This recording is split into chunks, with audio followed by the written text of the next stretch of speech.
The rain against my window wasn't just rain, it was an assault. A cold, relentless Pacific drumming that defined Santa Aurelia nights in late October. It had been drumming for 6 hours straight, and I'd been staring at my laptop for just as long. My apartment, if you could call it that, was a studio defined less by furniture and more by paper. Stacks of manila folders colonized the floor. Legal pads, covered in my own frantic blue ink cursive, formed precarious towers on the coffee table.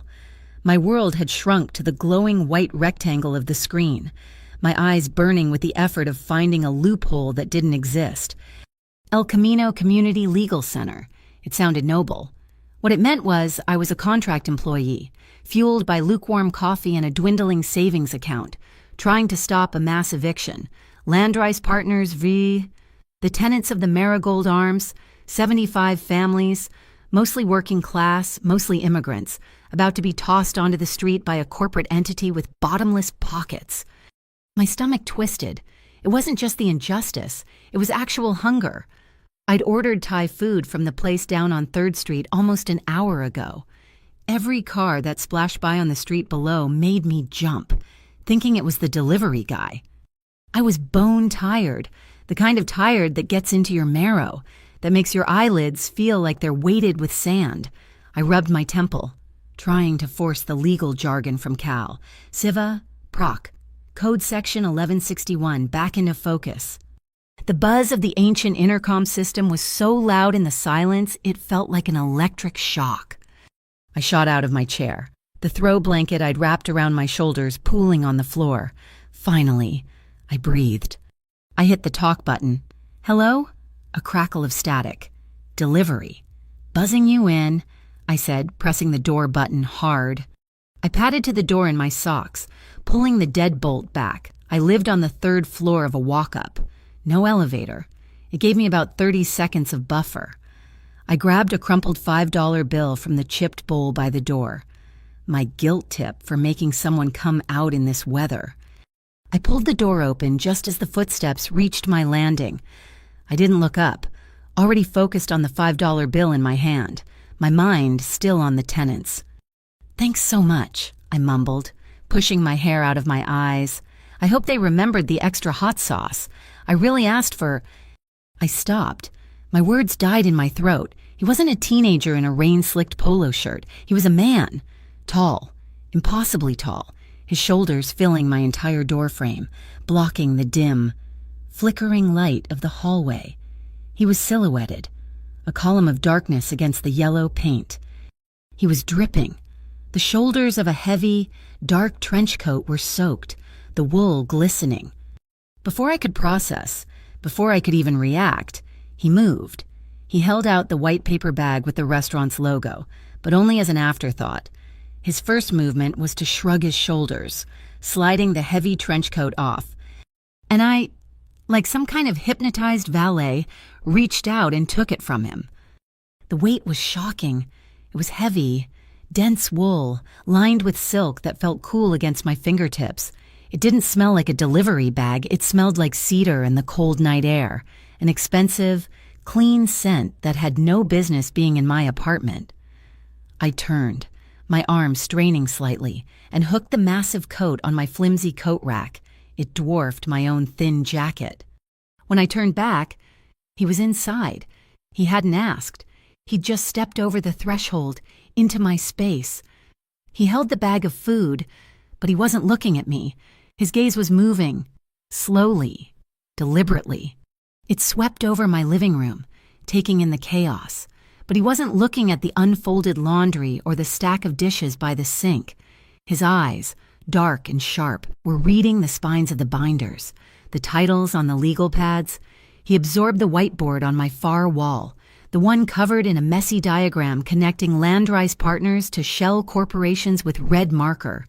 It wasn't a glance. It was an assessment, an inventory of my life's work. He finally looked at me. His eyes were the color of dark roast coffee, intense and unblinking. His hair was black, slicked back by the storm, and his face was all sharp angles. A strong jaw, a straight nose, He looked less like he belonged in Santa Aurelia and more like he'd been carved from Italian marble. "That'll be," I stammered, my voice sounding weak. I glanced at the receipt taped to the bag. $21.52. "It's paid for," he said. His voice.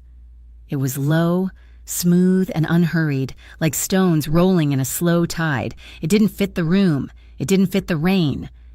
He held out the bag. I had to take it as my fingers closed around the paper. His brushed mine. They weren't cold from the storm. They were impossibly warm. He held up a small electronic tablet.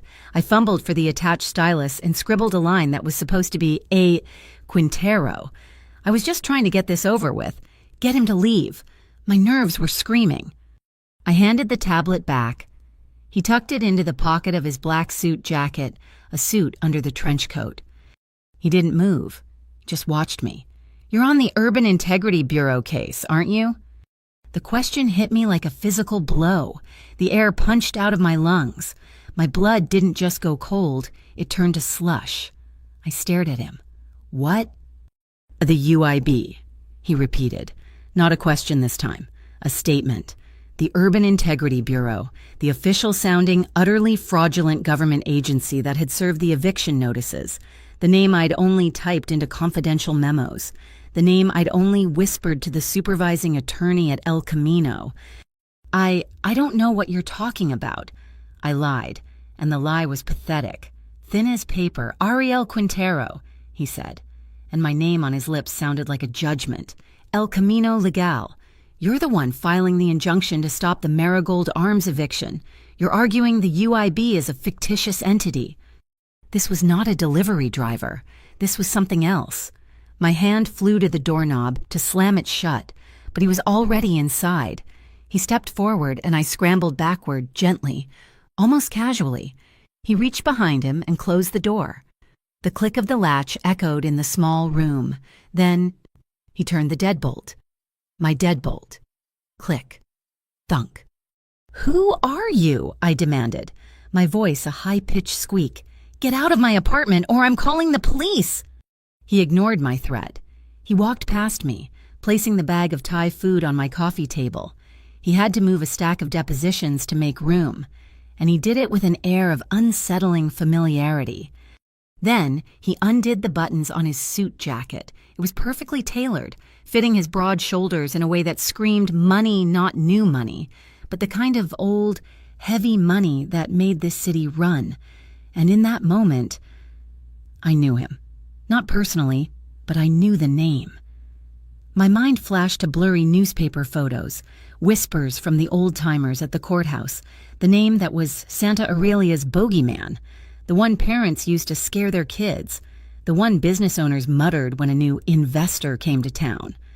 Dario Castillo, the head of the Castillo family, the gentleman boss. They called him in the society pages, the one who was supposedly steering the family's logistics empire, the docks, the unions, the shadows into legitimate enterprises, tech, art galleries, high-end restaurants.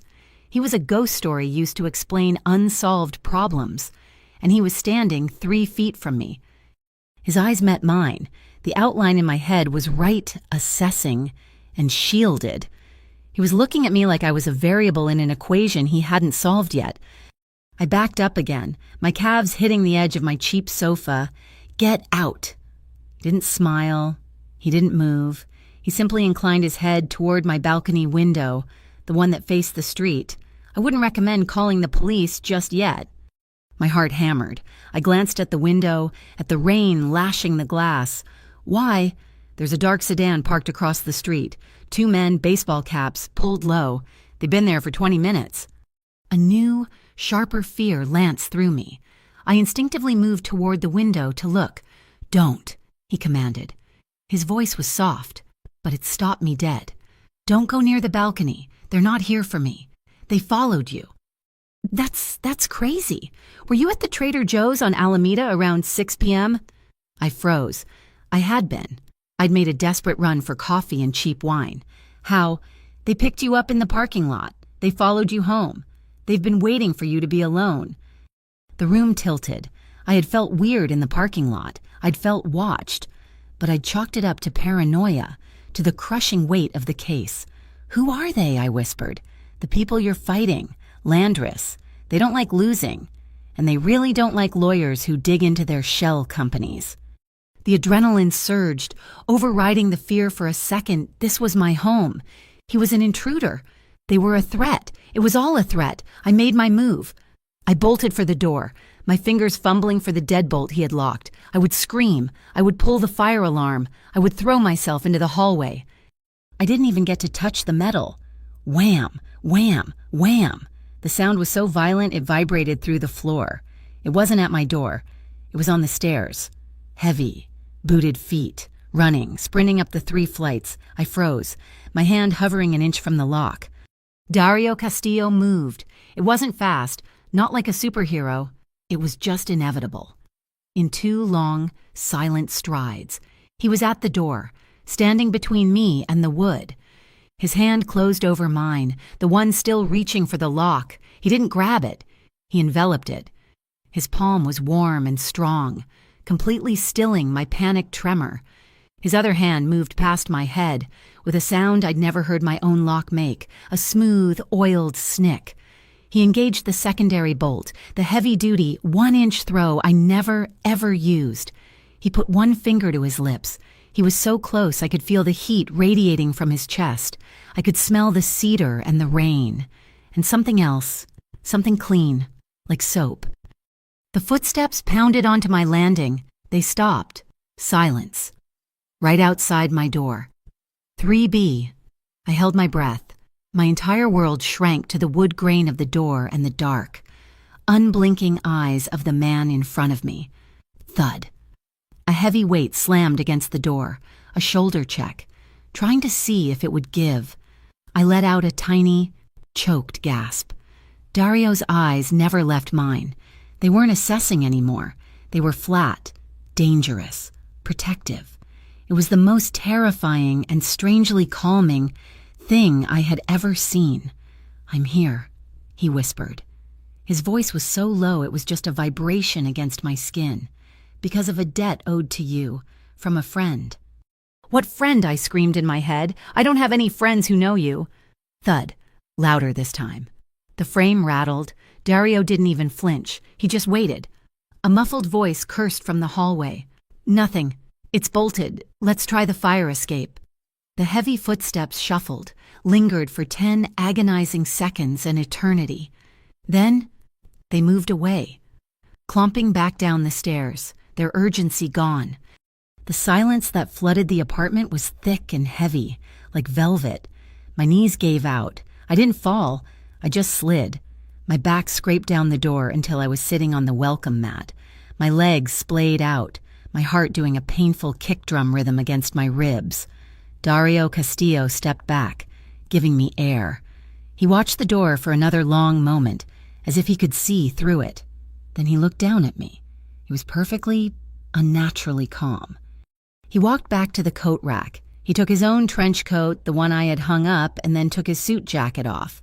Hanging it neatly beside the coat, he was left in a dark gray, fitted shirt that stretched across his shoulders. He rolled the sleeves up his forearms, revealing strong wrists and a glimpse of dark, intricate ink on his left arm. He returned to the door, standing not over me, but beside me, a sentry, a guardian. "They'll be back," I whispered, my voice shaking. "Yes," he said. His voice back to that smooth, low rumble. "But not tonight. They didn't expect me. They'll have to regroup." "Why?" I finally managed to ask, pushing myself up onto my elbows. "Why are you here? What debt? I don't know any friends of yours." He turned. The only light was the blue-white glow from my laptop, casting sharp shadows across his face. A flicker of something. Was it humor? Regret moved in his eyes. He nodded toward the bag of Thai food, now sitting cold and forgotten on my coffee table. "So," he said, and the corner of his mouth twitched. "I might still be mistaken for a delivery guy." He crouched down, not close enough to threaten, but low enough to meet my gaze. He was no longer a shadow. He was a man, and he was terrifyingly real. "But tonight, Ariel, I brought something else." I just stared at him, my mind blank with fear and confusion. I brought you time. Time. He had brought me time. I was still on the floor, the cold of the cheap entryway tile seeping through my jeans. My breath was shallow, coming in ragged little gasps. Time, I echoed, and my voice was a stranger's, thin and reedy. Time for what? Dario Castillo stood a few feet away, a tower of quiet menace in my cluttered studio. He had rolled his sleeves to his elbows, revealing forearms that were solid muscle and dark, swirling ink. He didn't look like a man who brought time. He looked like a man who took it. For this, he said. He didn't offer a hand. He just waited. He knew I'd get up on my own. I used the doorknob to haul myself to my feet. My legs felt like overcooked noodles. "You're Dario Castillo," I said, stating the obvious. It was the only thing I could control. "I am." "And you're in my apartment." "I am." He inclined his head, a gesture that was almost polite. "The men who left, they won't be gone for long." He walked away from the door, deeper into my life. He stopped at my whiteboard, the epicenter of my obsession. His gaze tracked the red marker lines I'd drawn, connecting Landrice Partners to a web of LLCs I'd spent weeks uncovering. "This is my case," I said, my voice hardening. The lawyer in me was finally waking up, shoving the terror aside. "It's confidential. You shouldn't be here." "Your case," he said, not turning around, "is based on a lie. I know that," I snapped. "The Urban Integrity Bureau is a fraudulent entity. I've checked the Federal Register. It doesn't exist. It's a front." "It is," he agreed, his voice a low murmur. He traced the box I'd drawn around UIB. "Fake letterhead, forged departmental seals. They're using it to pressure landlords into condemnation sales, forcing them to sell their buildings for pennies on the dollar. Landrice buys them up." My blood ran cold again. This wasn't a guess. He was quoting my own confidential brief. How do you know that?" He finally turned. That gaze, the one that felt like it could see through drywall, pinned me. "Because I know who they're selling to. You're missing a layer. Miss Quintero." He picked up a blue dry erase marker from my desk. I wanted to tell him not to touch it. I didn't. He walked to the board and, at the very top, above all my frantic scribbling, he wrote 3 letters. F, C, G. "The shell companies are just middlemen," he said. "The real buyer, the one Landrice is clearing the city for, is the Federal Commerce Guard." I stared at the letters. Federal Commerce Guard. That's a federal agency. That's Department of Commerce. They're legitimate. A humorless smile touched his lips. "Are they?" "Go ahead. Look them up. Not on Google. Try to find their incorporation, their federal mandate, their budget appropriation. You won't." He was right. I'd seen the name on 1 or 2 transfer deeds, but I'd assumed it was just another layer of bureaucracy I hadn't had time to pierce. "It's another ghost," he said, tapping the letters. "A bigger, scarier ghost. Landrice creates the UIB to scare the tenants. Landrice's backers create the FCG to scare Landrice." This was spinning out of my control. This wasn't just a greedy developer. This was a conspiracy, layered and deep. "And the money," I whispered, my mind racing. "It would take millions, tens of millions to fund this." "Hundreds of millions," he corrected. He put the cap back on the marker. "This is Santa Aurelia. Everything flows through 2 places, the city coffers or the docks. Landrice is using both." He walked over to my window. He still kept a respectful distance from the glass, staying in the shadows. "The money starts at City Hall," he said, his voice a low narrative. "A new urban revitalization fund. Infrastructure grants, money earmarked for new sidewalks, parks, lighting money that gets funneled into consulting fees paid to Landrice Partners."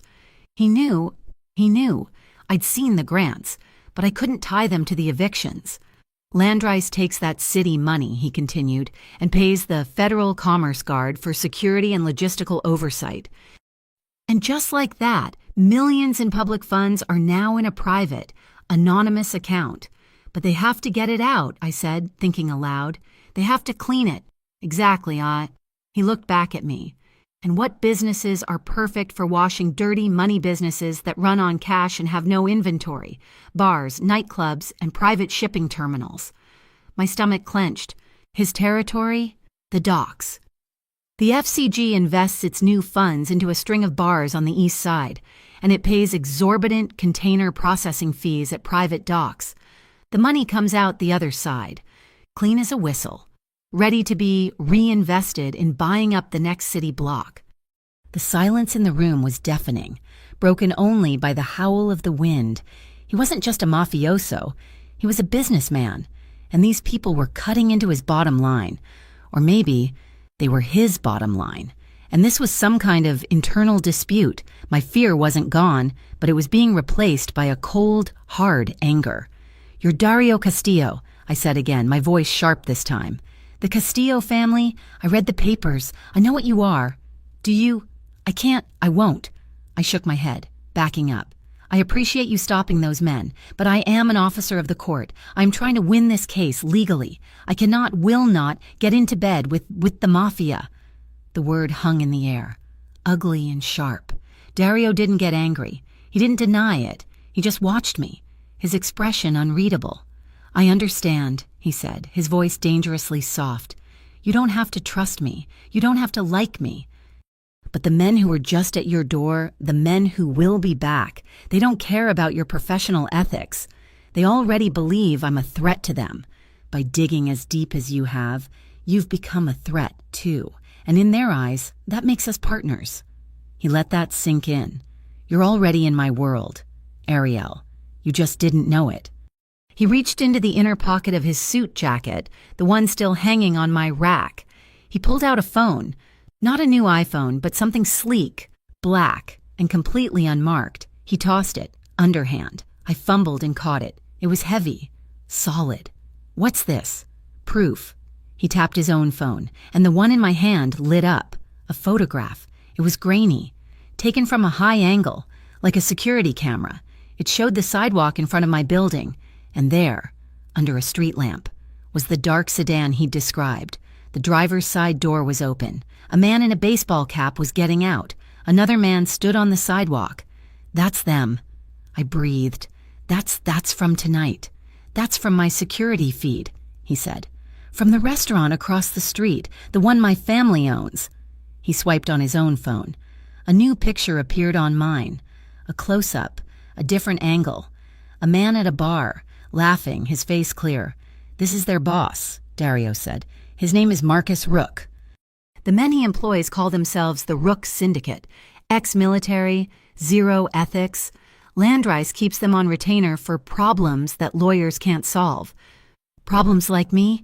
They tried the fire escape," I whispered, remembering the muffled voice in the hall. My eyes shot to the window in my kitchen, the one that led to the rusty, useless fire escape. "They're professionals," Dario said. "They won't be back tonight. They saw me. They don't know who I am, but they know I'm not you, and they know I was waiting for them. They'll go back. They'll report, and they'll come back better prepared." He took another object from his pocket, a second phone. "Identical to the one in my hand, a burner?" "Your phone," he said, nodding at my cheap smartphone on the counter. "It's a liability. They're either listening to it already, or they will be by morning. Your laptop, your car, this apartment, they will sweep it all." He slid the new phone across the counter. "This one is clean. It only calls one number. Mine." I stared at the black rectangle. Taking it felt like signing a contract. It felt like crossing a line I could never, ever uncross. "If I take that," I said, my voice shaking, "I'm compromised. My case, it's all based on procedure, on clean hands. If I take help from you, it taints everything. I'll lose. I'll be disbarred." "What case?" he shot back, his voice cutting for the first time. "You're fighting a shadow. You're trying to serve a subpoena to a ghost. You'll file your injunction, and they'll bury you in procedural motions filed by their fake agencies until your funding runs out and your clients are on the street. You're bringing a law book to a gunfight." He stepped closer. "And if they can't beat you with paper, they'll send the Rooks again, and this time, I won't be here." He was right. The injustice of it burned in my throat. He was right. How could I fight a fake system with real laws, those families? He said, his voice low again. The 75 families in the Marigold Arms is your professional pride, your clean record, worth more than their homes. I looked away, squeezing my eyes shut. He'd found the nerve. He'd found the one question I couldn't answer. What's in it for you? I finally asked. You don't do this for free. You want Landrice's territory. Is that it? This is a turf war. He was silent for a long moment. Landrice is sloppy, he said finally. They're greedy. They're bringing a kind of heat to this city I don't need, and they're hurting people. He paused, and I knew he was thinking of the debt he'd mentioned. They're bad for business, for everyone. He held my gaze. So, I have one condition. I waited. I'll keep you alive. I'll give you the information you can't get. I'll be your ghost, but you do the work. He pointed to my whiteboard, to my case files. I want them exposed. I want the truth to come out, by your laws, in your courtroom. I want you to tear them down with that. He tapped my laptop. Not with my guns. A shield, not a weapon. The air shifted. The terror that had been coiled in my stomach for an hour began to unspool. In its place, something new, something cold and sharp. Resolve. I picked up the burner phone. Okay, I said. I walked to the whiteboard, my legs steady now. I was a lawyer again. Okay, if the Rooks are professionals, they're not just watching me, they're watching the building. They know my schedule. They do, he agreed, moving to stand beside me. We were a team. It was the most terrifying thought I'd ever had. So, who else sees them?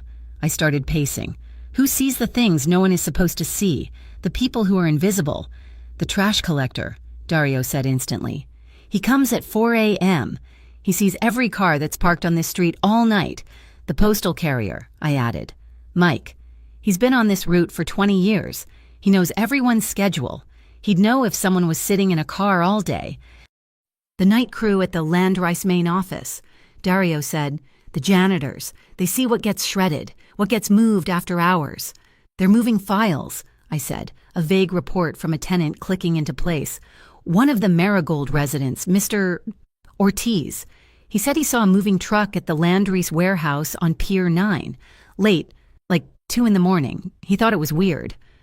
My people have seen that truck, Dario said, a new intensity in his voice. Orange file boxes, hundreds of them. They're moving them out of the main office and into that warehouse.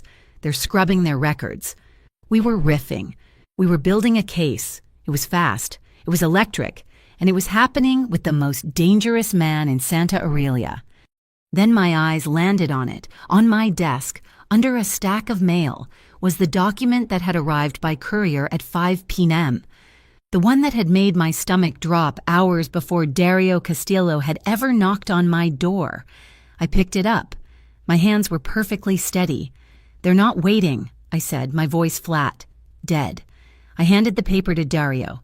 He took it, his brow furrowed as he read. It's from the UIB. I explained.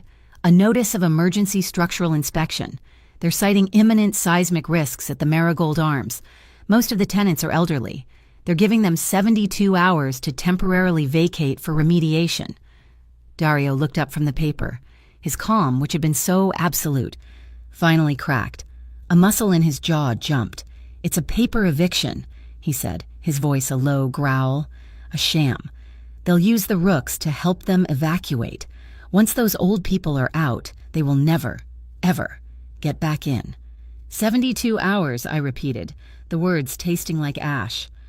The clock just started. Dario folded the paper. The investigative energy in the room evaporated, replaced by that cold, protective focus he'd had at the door. Where are you sleeping tonight? Ariel. My office, I said immediately.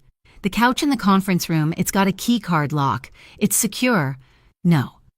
It wasn't a suggestion, it was a command. That's the first place they'll look. They'll check your office. They'll check your car. They'll check your friends' places. He paused. They'll check your family. I flinched. I didn't mean to. It was a tiny involuntary movement, but my eyes darted to the one personal item on my cluttered bookshelf.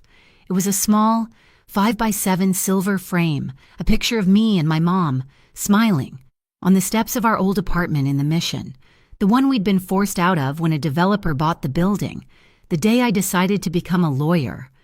Dario's gaze followed mine. He stared at the photo for a long, heavy moment. He didn't say anything, but I saw his expression shift.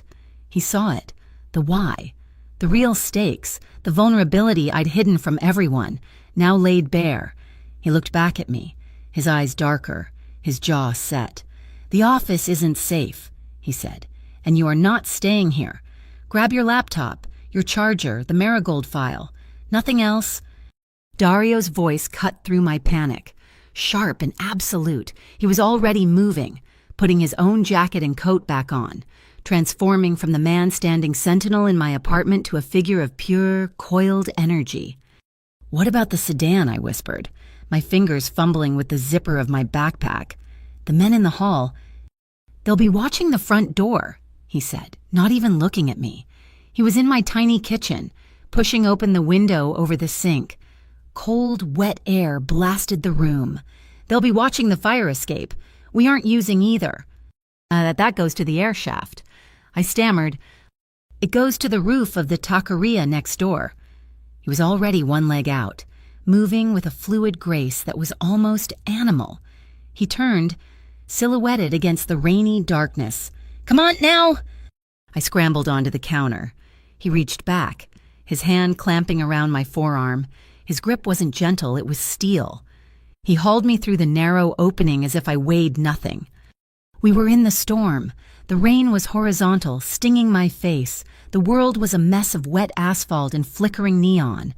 We ran, hunched low, across the slippery tar roof, down a rusted iron ladder I never knew existed, and into a narrow, dark alley that smelled of dumpsters and wet cardboard.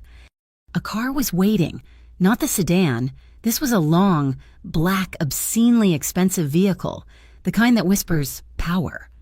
It was so dark it seemed to drink the meager light from the alley. A man in a simple driver's cap stepped out as we approached and opened the rear door. He didn't say a word. "Get in," Dario ordered. He pushed me in first, sliding in beside me. The door closed with a heavy, soundproof thud, sealing us in an entomb of rich leather and absolute silence. "Jonas," Dario said to the driver. "Standard route. Check for a tail." The car pulled out. Smooth as silk. We drove for 20 minutes. We took streets I'd never seen, winding through the industrial heart of Santa Aurelia, the part of the city that faced the docks. I watched the windows, but all I saw was our own reflection thrown back at us. The car slowed, turned into a loading bay, and stopped. A heavy, corrugated metal door rolled down behind us, the sound echoing in the vast space. We were plunged into pitch blackness. Then, floodlights clicked on overhead. I gasped. We were in a warehouse, but it was beautiful. It was a cavernous space, at least 2 stories high, all old-growth timber beams and exposed brick, but the walls were alive. They were covered, floor to ceiling, in massive canvases, explosions of color, haunting portraits, stark, abstract sculptures made of reclaimed metal. In the center of the space, a half-finished mural of the Santa Aurelia Pier at dusk was stretched across a frame the size of a small house. It smelled of oil paint, turpentine, and old, dry wood. "Where are we?" I whispered, stepping out of the car. "Calypso," Dario said. He'd already shed his trench coat again. "The Calypso Art Collective. My family sponsors local artists. We give them studio space. We store their work. Keep it safe." "A safe house," I murmured. "The safest," he replied. "No one outside my inner circle knows this location exists. The Rooks, Landry's, the FCG, they can't find you here." He led me past a row of sculptures that looked like rusted-out titans, toward a sectioned-off area in the back corner. It was furnished simply a long, worn leather sofa, a heavy oak desk, a small kitchenette, and a door that presumably led to a bathroom. It was Spartan, but clean. He gestured to the small fridge. "Water, soda, there's food. Blankets are in the chest." I didn't move. I just stood there, clutching my backpack to my chest. The adrenaline was draining away. leaving me hollow and shaky. You said, I started, my voice small. At the apartment, you said you were here because of a debt from a friend. Dario, who had been checking a security panel on the wall, went very still. He didn't turn around for a long moment. It wasn't a friend, he said finally, his voice low. It was your mother. The floor seemed to drop out from under me. What? He turned. His face was unshielded, the mask of the boss gone, leaving something more human and more dangerous. Maria Quintero, your mother. I didn't know her personally, but my father did. 15, maybe 16 years ago. She worked as a translator at the county courthouse. He walked closer. One of my father's associates was in trouble. A misunderstanding with a shipping manifest. Your mother was the only one who spoke the same dialect. She translated his testimony. She refused to change the words, refused to bend them. She just told the truth. The charges were dropped. He stopped a few feet from me. My father tried to pay her. He tried to show his gratitude. She refused. She said she was just doing what was right. My father, he never forgot a debt. When your name came up on the Landrise filings, I made the connection. We've been aware of you, peripherally, to ensure the debt was honored, if needed. Aware of me, I said, the words tasting like a violation. You've been watching me, watching over you, he corrected, his voice sharp. There's a difference. When you started digging into the UIB, you stopped being peripheral. You became a target. It was too much. My mother, his father, a debt from 16 years ago. I sank onto the edge of the leather sofa. My mind was reeling. She's why I'm doing this, I heard myself say. The confession was pulled from me, drawn out by the smell of the paint, the weight of his gaze. I looked at my own hands, clenched in my lap. That picture in my apartment, the one you saw. We were evicted, not like this. Not with fake seals and fake agencies. Just old-fashioned greed. A developer bought the building, wanted to flip it to condos. We had 30 days. My throat tightened. My mom, she fought. She went to legal aid. She tried to file papers she didn't understand. She just knew it was wrong. I was 12. I watched her cry in the back of a U-Haul van, and I swore to her, I promised her I'd learn the rules. I'd learn all of them. I'd learn them so well that I could use them to stop this from ever happening to anyone else. I looked up at him, the burn of unshed tears in my eyes. No one gets thrown out of their home because of a piece of paper with a fake seal. Not on my watch. Dario didn't say anything. He just watched me. He didn't offer pity. He offered attention. He was truly listening. He turned away, walking over to a massive, dark canvas, a swirl of angry blues and grays that looked like the storm outside. My father, he said, his voice quiet, distant, owned a restaurant, Castillo's, a small place on the old pier, red and white checkered tablecloths, the best cannoli in the city. My grandfather built it.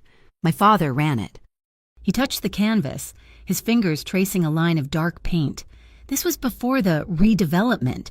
The FCG, though they called themselves something else back then, wanted the land. They wanted the whole pier. They offered my father pennies on the dollar. He told them where to go. A shadow moved across his face, a memory so dark it was chilling. So they redeveloped him. A fire started in the kitchen. Faulty wiring, the inspector said. A total loss. The insurance claim was denied on a technicality. We lost everything. He turned to face me, and his eyes, they weren't shielded at all.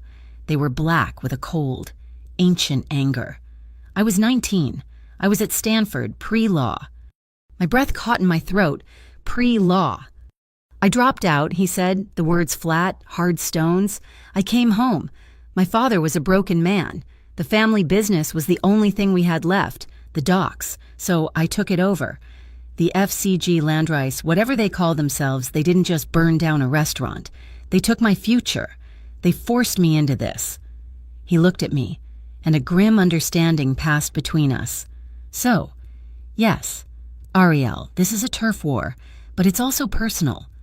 The silence that filled the warehouse was vast. It was just us. the ghosts of our parents, and the sound of the rain. Softer now. Drumming on the high metal roof, the adrenaline was gone. All that was left was the cold, the dash through the alley, the damp chill of the warehouse. I started to shiver. A small, uncontrollable tremor. Dario saw it. He turned, picked up his trench coat from the chair where he'd tossed it, the one I had hung up in my apartment in what felt like another life. It was dry now, and he walked over to me. I was still perched on the edge of the sofa. He didn't throw it. He didn't hand it to me.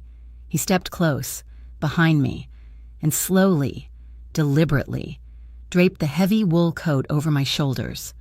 The weight was staggering. It was a shield. It enveloped me.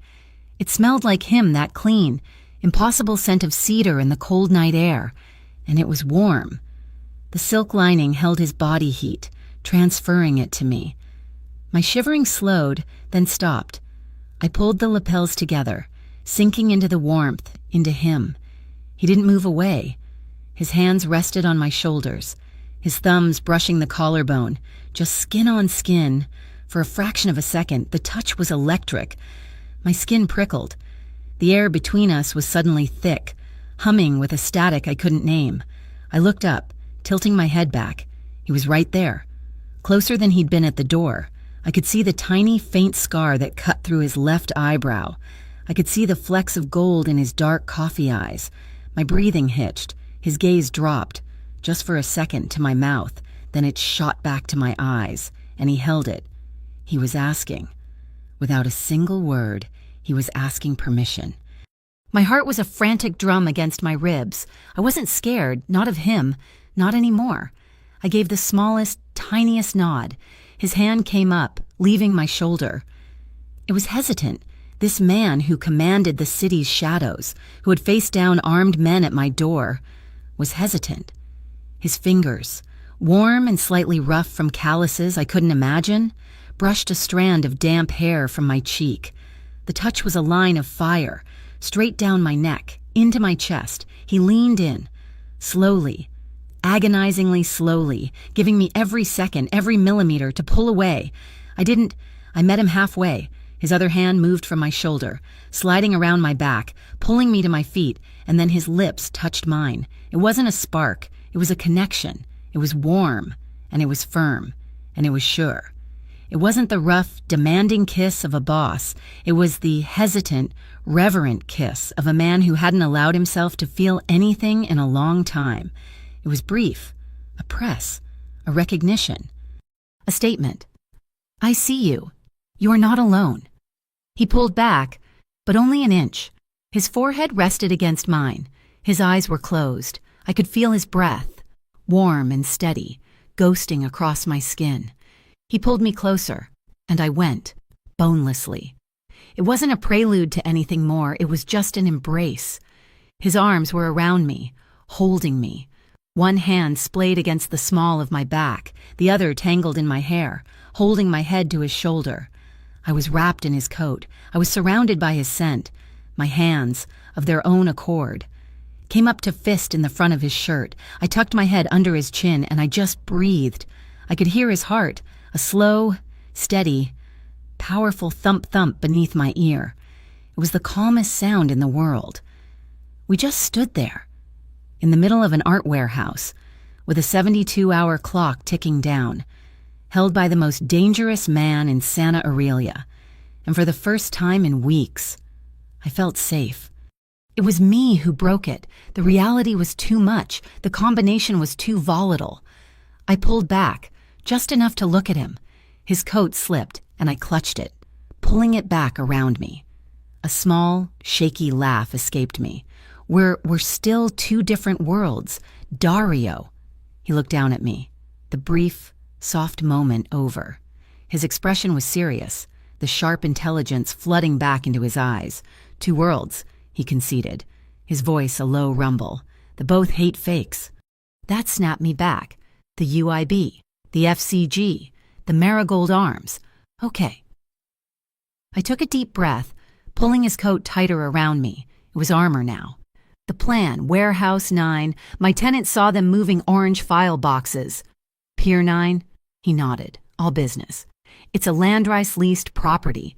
They're using it to store the hard copies, the forged seals, the original notices, the transfer manifests, everything they scrubbed from their main office.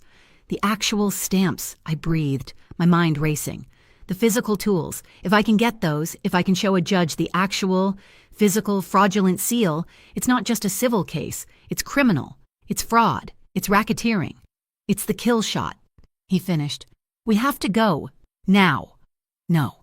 He stepped back, putting a crucial foot of air between us. It's too dangerous. The rooks will be guarding it. They're not just goons. Ariel, they're professionals. I have to go.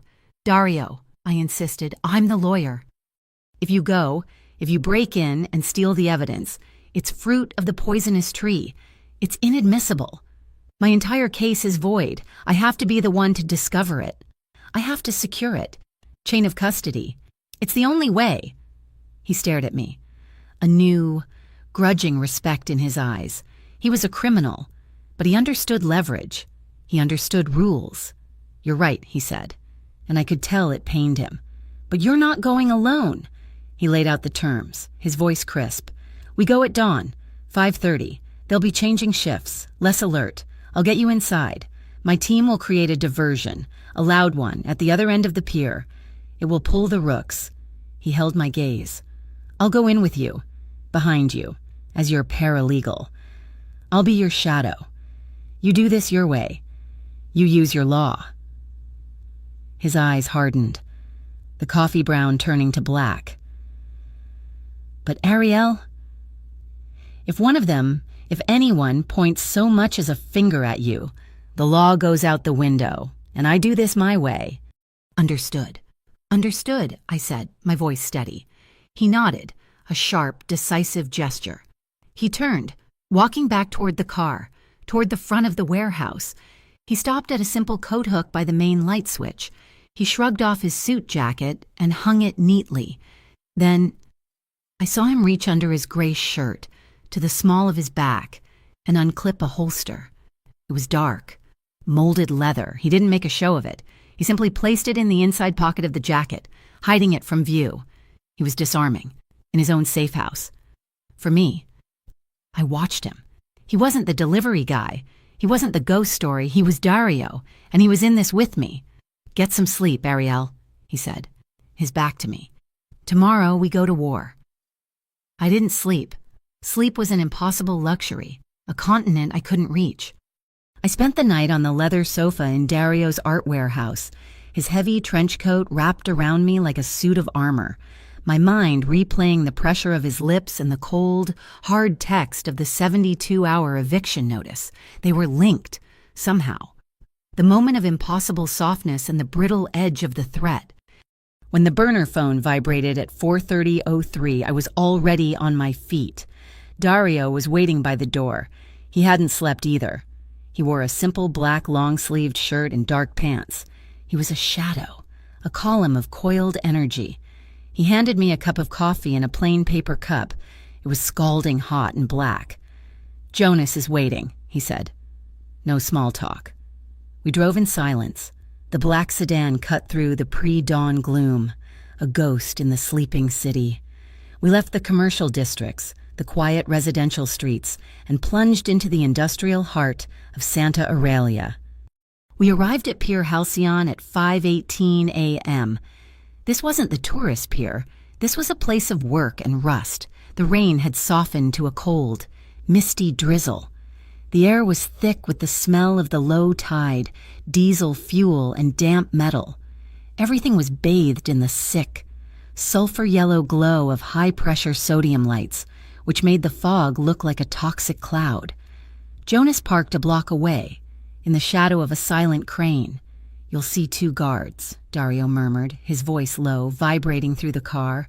Rook Syndicate. They're private, not union. They don't report to the Port Authority. They report to Landrice. And the diversion, I whispered, my heart starting its heavy, painful thud. Pier 7, 3 blocks south. A malfunctioning container lift is scheduled to drop a 40-foot container of scrap metal at precisely 5:30. It will be loud. You'll have 3 minutes. Maybe 4. He looked at me, his eyes unreadable in the dark. Stay behind me. Do exactly as I say. Do not hesitate. Understood. We moved. We didn't run. We walked.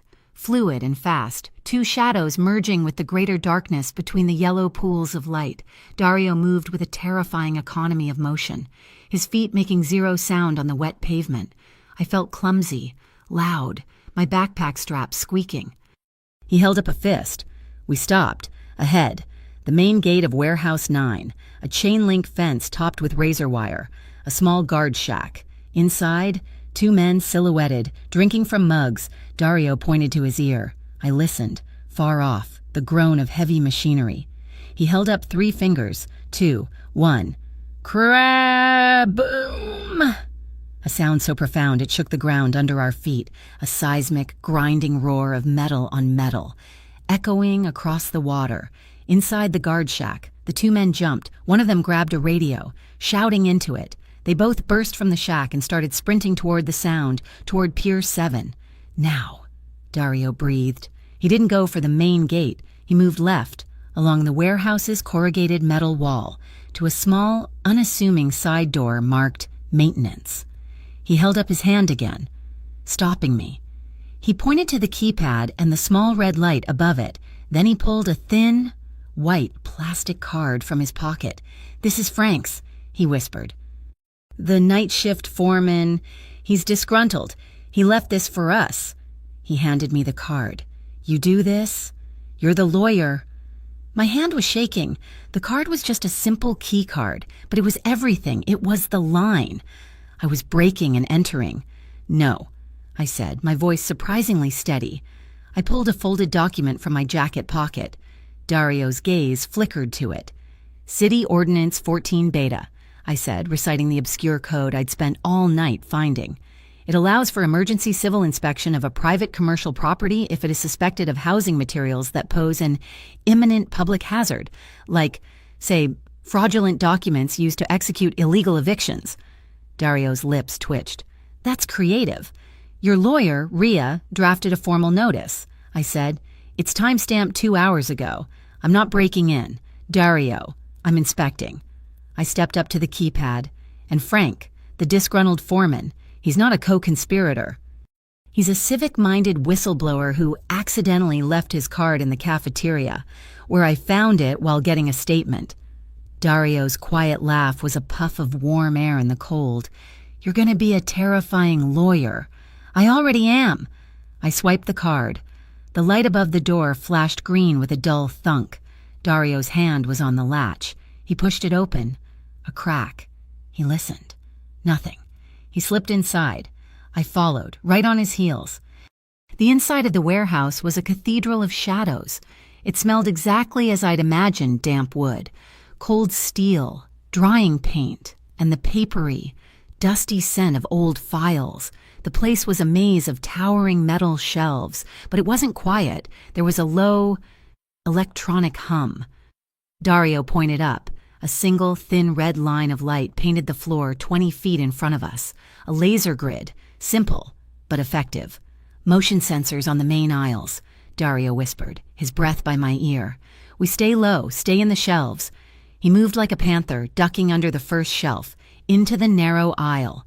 I followed, my backpack snagging on a metal upright. I froze. He glanced back, patient, and untangled me. We moved for what felt like an eternity. A slow, crouching marathon through a canyon of metal and cardboard. "There," he breathed. He pointed. At the far end of the warehouse, in a cordoned-off section, were the orange file boxes, stacks and stacks of them. And in the middle of them, like a cursed altar, sat a large, bright orange industrial safe. "They're not even trying to hide it," I whispered. "Hubris," he replied. "They think no one would ever dare." We reached the clearing. He checked the corners. No cameras, no sensors, just the safe. "This is my part," he said. He knelt in front of the electronic keypad. He didn't pull out any movie gadgets. He just looked at it. His hands moved over the panel, testing the keys, feeling for wear. He entered a 6-digit code. "Beep, beep, beep. Access denied," he cursed, low and soft. "What's the code?" I asked, my heart sinking. Standard 123123 or their address. It's not. Try the UIB, I said. The letters. What? On the keypad, UIB 842. He looked at me. That's absurdly simple. So is a fake government agency. He typed 842-842. A loud, satisfying clack-shees echoed in the warehouse. The heavy handle on the safe popped. Dario looked at me, a flicker of genuine astonishment in his eyes. He pulled the heavy door open. My breath caught. It was the mother lode, not just files. There were stacks of pre-printed eviction notices, binders labeled FCG transfer. But the real prize was on the top shelf. A set of heavy, old-fashioned rubber stamps. I picked one up. My hand was shaking again, but this time with triumph. The rubber was carved deep. Urban Integrity Bureau, Office of the Inspector General. We got it. I breathed. Dario, we got it. Look, he said. He was holding a small black USB flash drive. It was labeled, in neat silver marker, Marigold, FCG, Final. The plan, I said. The macro. The entire transfer schedule for all 47 buildings. I took it from him. It was warm from being in the safe. It was the whole case. It was 75 families. It was my mother's ghost. I zipped it into the most secure pocket of my backpack. Thud! Thud! Thud! Heavy boots on the metal catwalk above us. My blood turned to ice. They're back, I whispered, my voice failing. The diversion, it didn't hold them. It wasn't for them, Dario growled, pushing me back, behind the open safe door. It was for the gate guards. These guys were always inside. They were waiting. A beam of a high-powered flashlight cut through the darkness, sweeping the aisle, landing on the open safe. We got company, a voice roared from above. Down here, lock it down. 2 men dropped from the catwalk, landing 10 feet away with practiced, silent rolls. They were dressed in black tactical gear, the Rook Syndicate. Dario didn't hesitate. He put himself between me and them. His body was a wall. Get the stamps in the bag, he hissed. Now. As I scrambled to stuff the heavy rubber stamps into my backpack, he moved. He didn't charge. He waited. The first man came at him, a heavy baton in his hand. Dario sidestepped the wild swing, grabbed the man's wrist, and twisted, a sickening pop and a scream. Dario used the man's own momentum to spin him, driving him face first into a metal shelf, a single plastic zip tie appearing from Dario's sleeve as if by magic, and the man's hands were secured behind his back. It took less than 3 seconds. The second man was more cautious. He had a stun gun. He lunged. Dario went low, under the electrical arc. He drove his shoulder into the man's stomach, lifting him off his feet. The man's head hit the concrete floor with a hollow, awful thwack. He didn't move. We have to go, Dario said, grabbing my arm. More coming, a voice shouted from the main entrance. We were cut off. Dario shoved me back into the aisle we'd come from. Go, don't stop. We ran, crouching, back into the maze. He's in aisle 4, a voice yelled, getting closer. We burst out of the shelving near the side door. 2 more Rooks stood between us and the exit. Dario. I yelled. He pushed me behind him again, bracing. He was unarmed. They were not. They had batons, and they were advancing. My eyes darted around. I wasn't a fighter. I was a lawyer. I saw rules. I saw tools.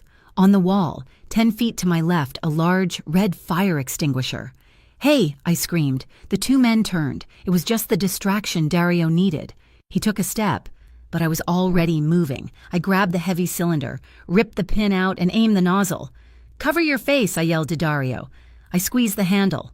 A massive, choking white cloud of CO2 and chemicals exploded into the warehouse. It blasted the 2 Rooks, knocking them off balance, blinding them, filling the air with a deafening hiss.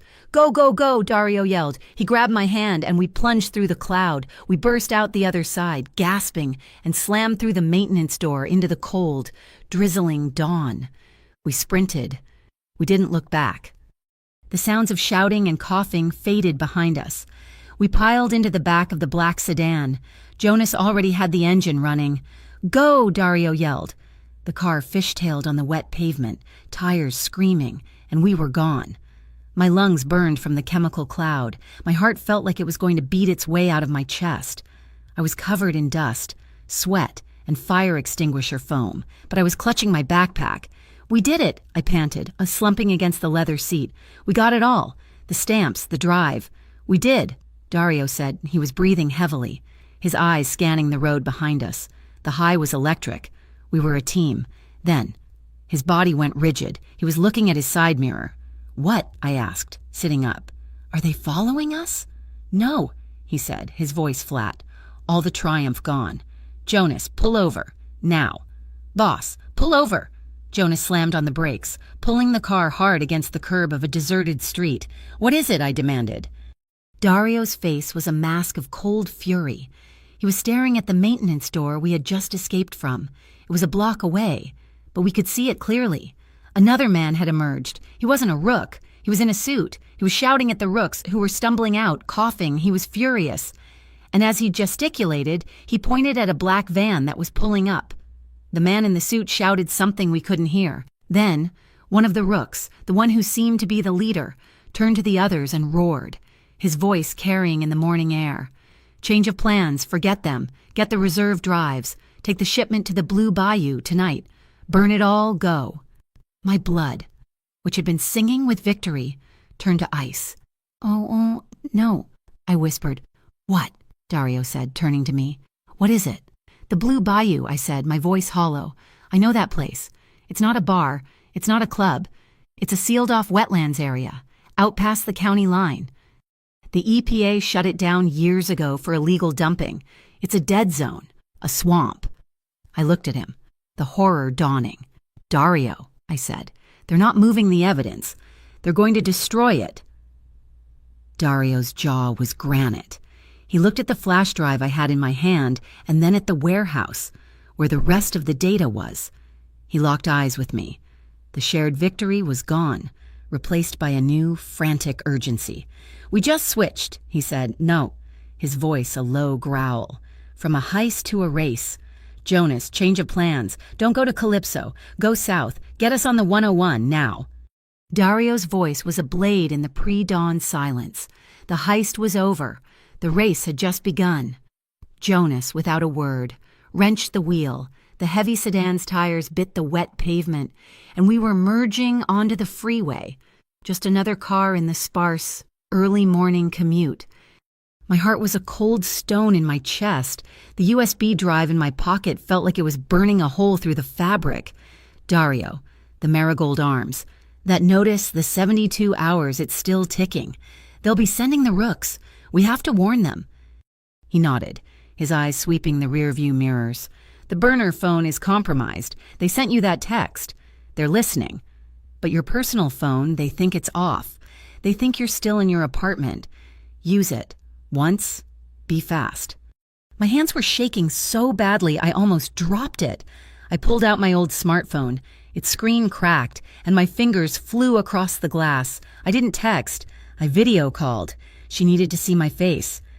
The screen lit up, a grainy image of a woman, older, with kind, tired eyes and hair pulled back in a tight bun. Mrs. Nayeli Cruz, the building manager, the heart of the Marigold Arms. "Ariel, mija, what is it? It's 5 a.m. "Nayeli, listen to me," I said, my voice low and urgent. "You cannot, under any circumstances, let anyone into that building. Do you hear me?" "What about the inspectors? The notice seismic risk they said we have to? They are not inspectors. Nayeli, it's a lie. The UIB is fake. They are criminals. They are trying to get you out so you can never come back." The sedan hit a bump, and the phone rattled in my hand. "Lock the main doors. Put chains on them. Tell everyone, do not open your door for anyone. Not the UIB, not the police, not the fire department. Not unless you hear from me first. Do you understand?" Her face went pale. She saw the desperation in my eyes. She saw the dark interior of the car. Yes, I understand. But Ariel, where are you? Are you safe?" "I'm working on it. Just hold on. I'm fighting. Don't open the door." I hung up before she could ask anything else. My thumb was hovering over the power off button when the other phone vibrated, the burner, the one Dario gave me. A text message from an unknown number. My blood froze. I opened it. "We know you have the drive, and we know you warned the old woman. That was a mistake. Don't involve the tenants. It only makes them targets. Come to the Blue Bayou. Alone. I showed the screen to Dario. His face was granite. He took the phone from my hand, his expression darkening with every word he read. No, he said, his voice a low growl. He was staring at the text, but I knew he was seeing something else. This isn't just Landress. This isn't just the Rooks. He looked at me, his eyes black. All traces of the man from the warehouse gone, replaced by the boss. They knew we were at Warehouse 9, he said, his voice dangerously quiet. They knew which warehouse. They knew how we'd get in. Frank, the foreman, the diversion. It was a trap. Ariel. They let us get that drive. They wanted us to have it. Why? To get us out in the open, to flush us out. And he looked at the text again. The first message, the one that sent you here, they knew about Calypso. The implication hit me like a physical blow. Your safe house. My safe house, he repeated, and the word was ice. My inner circle. Someone in my organization is working with them. Someone is leaking. My driver, my security, my lawyer. One of my own people, they're running me. He didn't have time to finish. A sound, high and angry, like a swarm of hornets, cut through the hum of the engine. Dario's eyes snapped to the side mirror. Jonas, he said, his voice suddenly calm. Exit at 7th Street, hard right. I looked back. 2 of them. Motorcycles, black. Aerodynamic. No plates. The riders were in matching black gear, their helmets dark, reflective visors. They were weaving through the light traffic, closing the distance with terrifying speed. Jonas wrenched the wheel. The car lurched, tires screaming as we careened off the freeway. They're staying with us, Jonas said, his voice tight. Pull over, now, Dario commanded. Boss, do it. Jonas slammed on the brakes, pulling the car into a bus stop. Get out, Jonas, Dario said. Take a cab. Go dark. I'll call you. Dario, I can't leave. That's an order. Jonas was out. Dario was vaulting over the center console, pushing his way into the driver's seat. Before I had even processed what was happening, he had the car in gear and we were peeling out, throwing a wave of dirty water onto the sidewalk. Buckle up, he said. He wasn't driving like Jonas.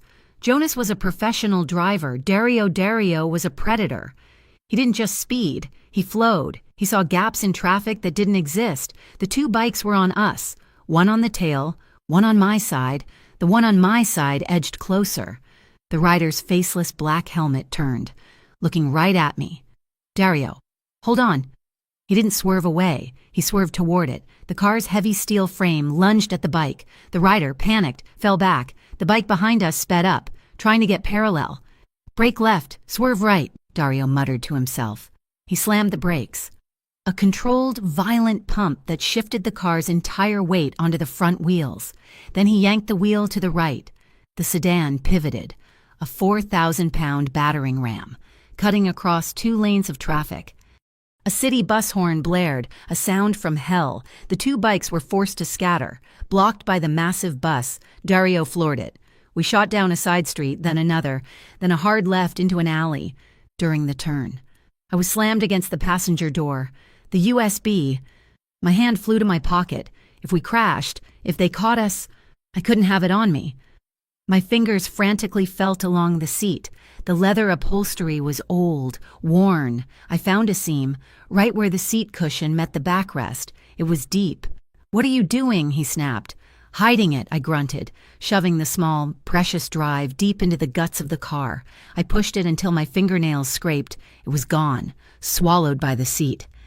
We emerged onto a different boulevard. He'd lost them, for now. He turned on the radio. Low. A classical station. The frantic strings of a violin filled the car. We drove in silence for 10 minutes, heading out of the city, toward the county line.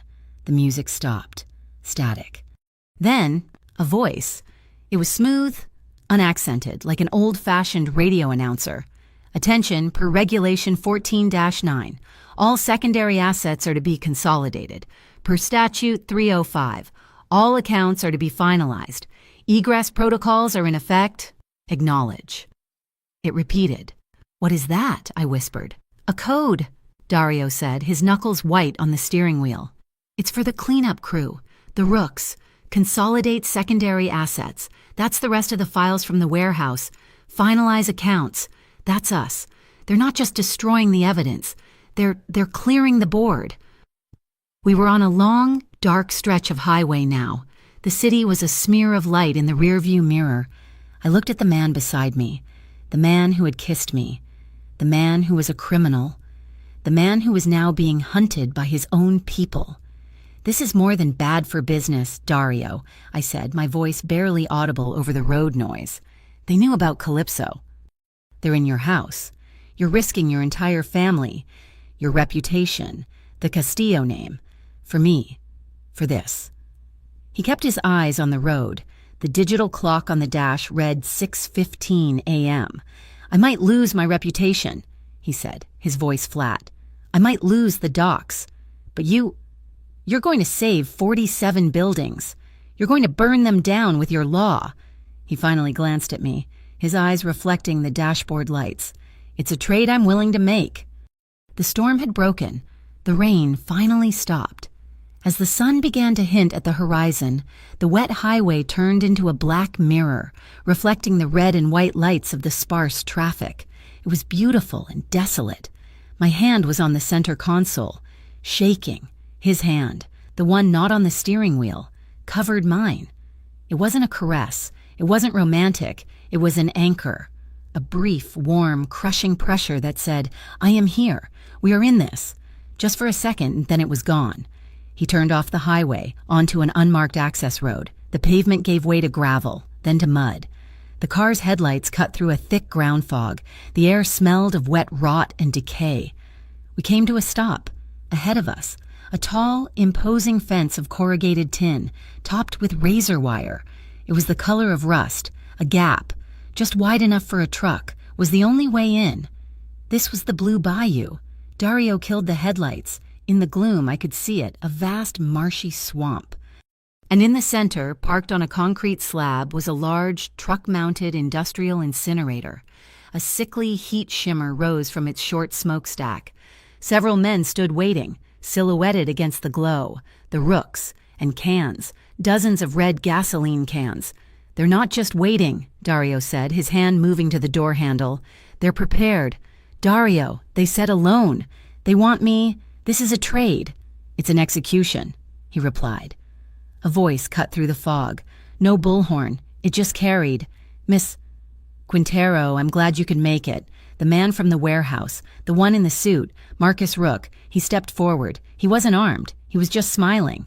"We have a simple exchange. The drive you have, for the safety of the Marigold Arms, a permanent exemption. You have my word." "His word is worthless," Dario murmured, his hand tightening on the handle. "I know." I whispered back. I took a deep breath. I put my hand on the door. "But I have to play the hand." I opened my door and stepped out. I left my backpack, my purse, everything. I held my hands up, empty, away from my body. "I'm here," I called out, my voice surprisingly steady. "I'm unarmed." I started walking toward them, my shoes sinking into the mud. My back was straight. Dario's door opened. He didn't follow me. He didn't stay with the car. He moved to the right, a classic flanking maneuver, melting into the shadows just outside the main pool of light. He was a shadow. His body angled, ready to move, drawing their focus, splitting their attention. I stopped about 30 feet from Rook. The air was thick with the stink of gasoline. "The drive, Miss Quintero," Rook said, his smile tightening. "Put it on the ground and kick it over." "It's not on me," I said, my voice clear. Rook's smile faltered. "Don't play games with me, girl." The text, "Wee woo wee woo wee woo." The sound was so loud it was painful. It wasn't police. It was a high-low wail, an official, bureaucratic siren. 2 white utility trucks, emblazoned with the official seal of the Santa Aurelia Port Authority, burst through the gap in the fence. Their high beams and roof-mounted floodlights flashed on, turning the foggy swamp into a blazing, sterile daylight. "Port inspectors," a voice boomed over a loudspeaker. "This is a protected EPA site.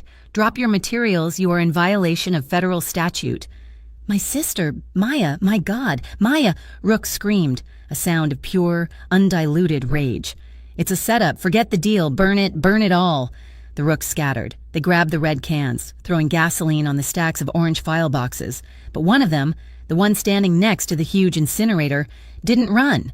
He slammed his fist into a keypad on the side of the machine. A high-pitched, digital beep, beep, beep began to echo across the swamp.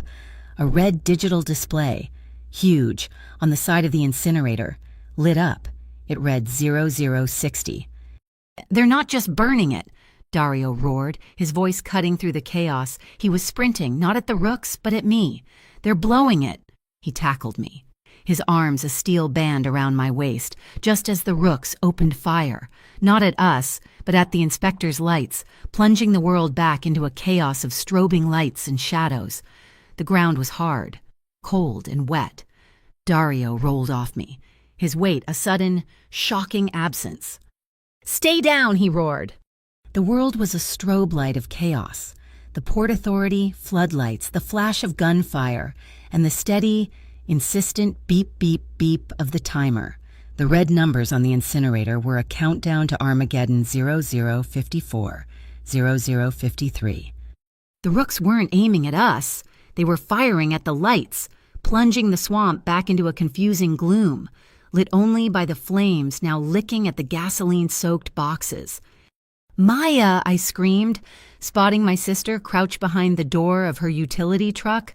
"Call the fire department, tell them active explosives now."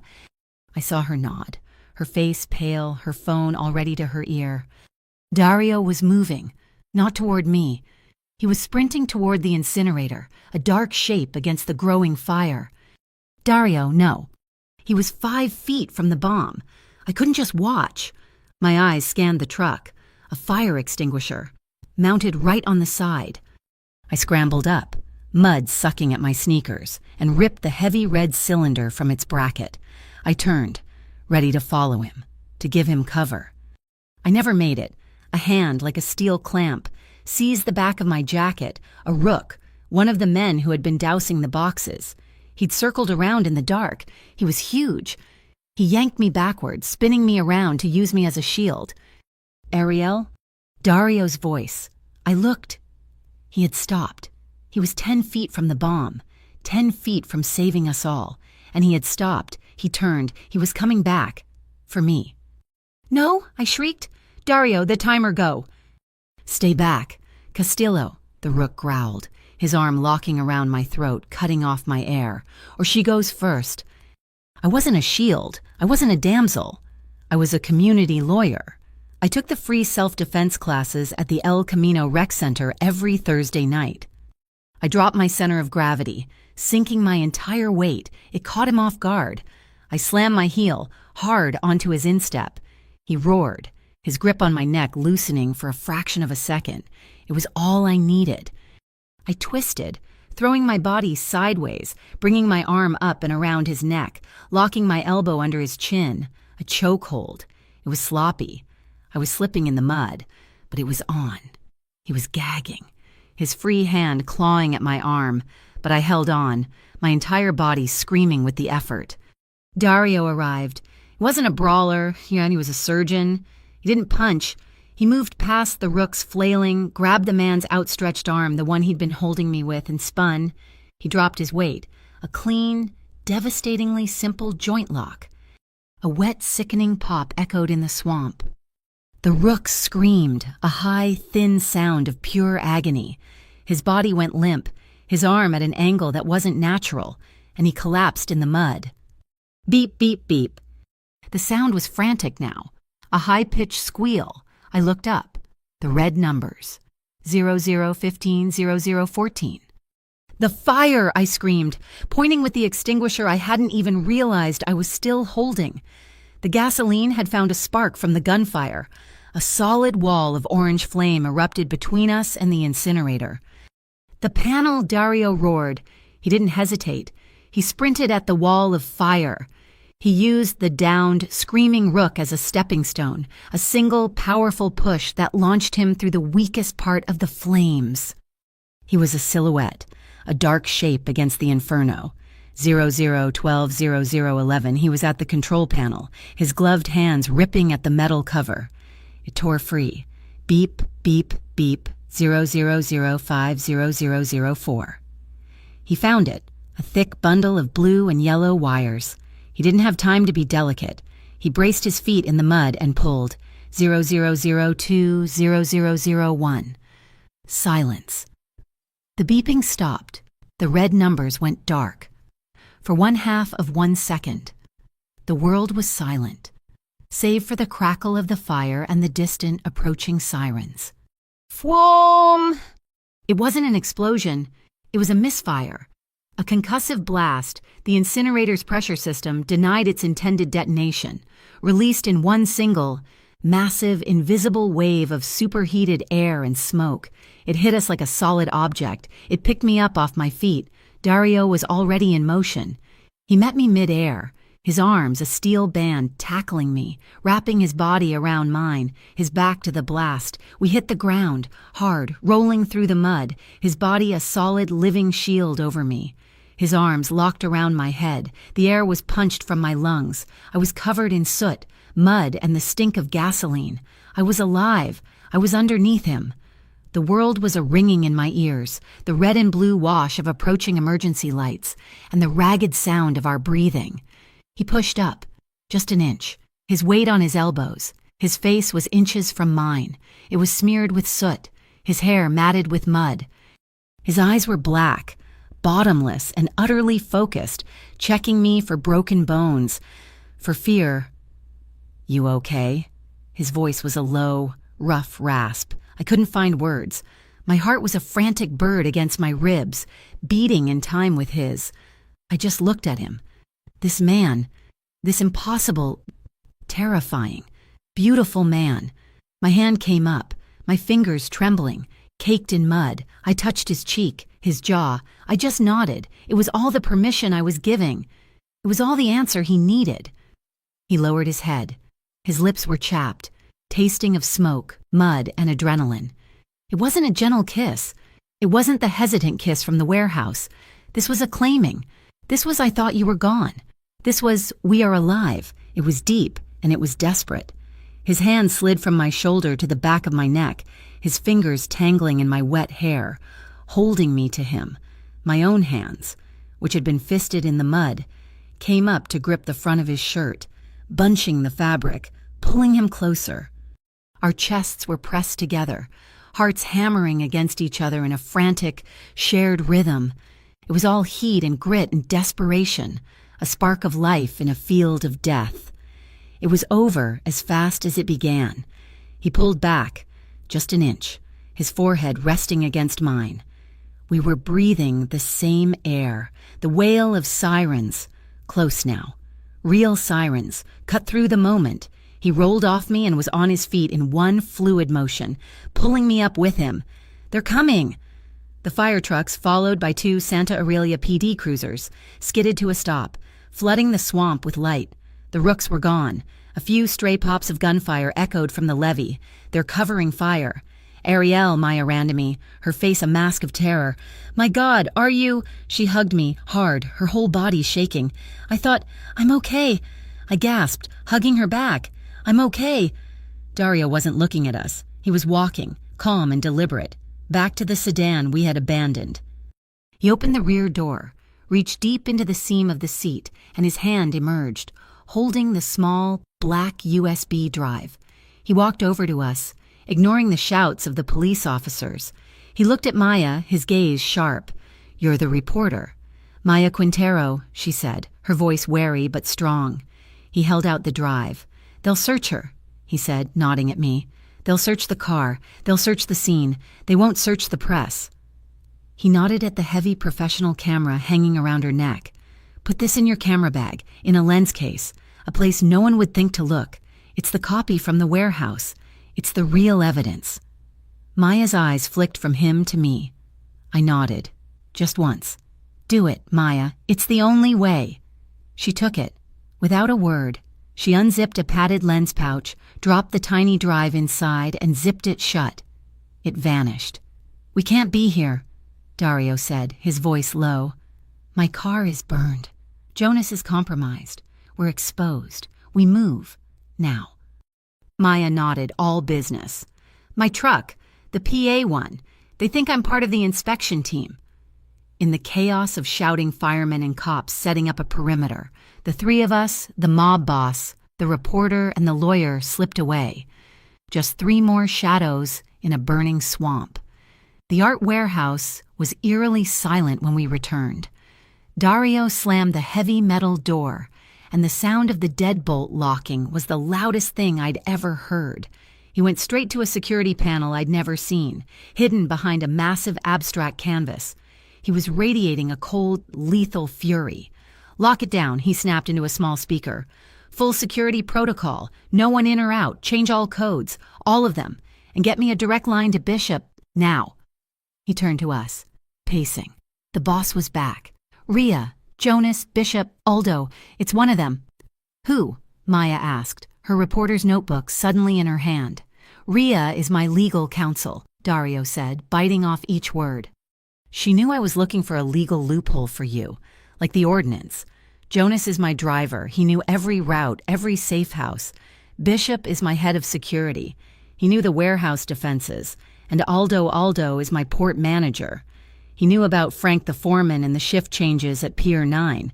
He stopped pacing and his eyes locked on mine. They played me. They used my own people, my own assets, to flush you out. The Blue Bayou. It was an execution. Ariel, not a trade. They wanted the drive, I said, my mind racing, the pieces clicking into place. They let us get that one drive from the safe because they knew they had a mole. They knew they could track us. They wanted to get me. And what they thought was the only copy of the evidence, in one place, and destroy all the originals, Dario finished, gesturing to his now muddy clothes. But they don't have the drive, Maya said, her hand unconsciously tapping her camera bag. They think it was destroyed in the fire, or they think you still have it. As if summoned, the burner phone on the table vibrated. We all stared at it, a black rectangle of menace. I looked at Dario. He nodded. I picked it up. A new text. Bad move. Lawyer, we're coming for the girl. And the drive. They didn't know. They thought I still had it. I looked at Dario. The adrenaline was gone, replaced by a cold, sharp clarity. They're panicking. They think I have the only copy. They'll come for me, and they'll come for the marigold arms. I won't let them get near you. He growled. You don't have to. I said. I stood up. I walked to the sofa and picked up his heavy, muddy trench coat, the one from last night, an eternity ago. I put it on. It was my armor. They're sloppy.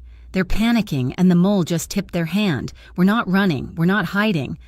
I looked at him, at my sister, at the camera bag on the table. I'm taking this public. I'm going to court, right now.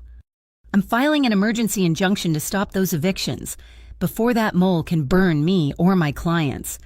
I barely remember the drive back to the Calypso warehouse. My entire body was a single, raw nerve, thrumming with adrenaline, fear, and the lingering, smoky taste of Dario's kiss. We didn't talk. We didn't have to.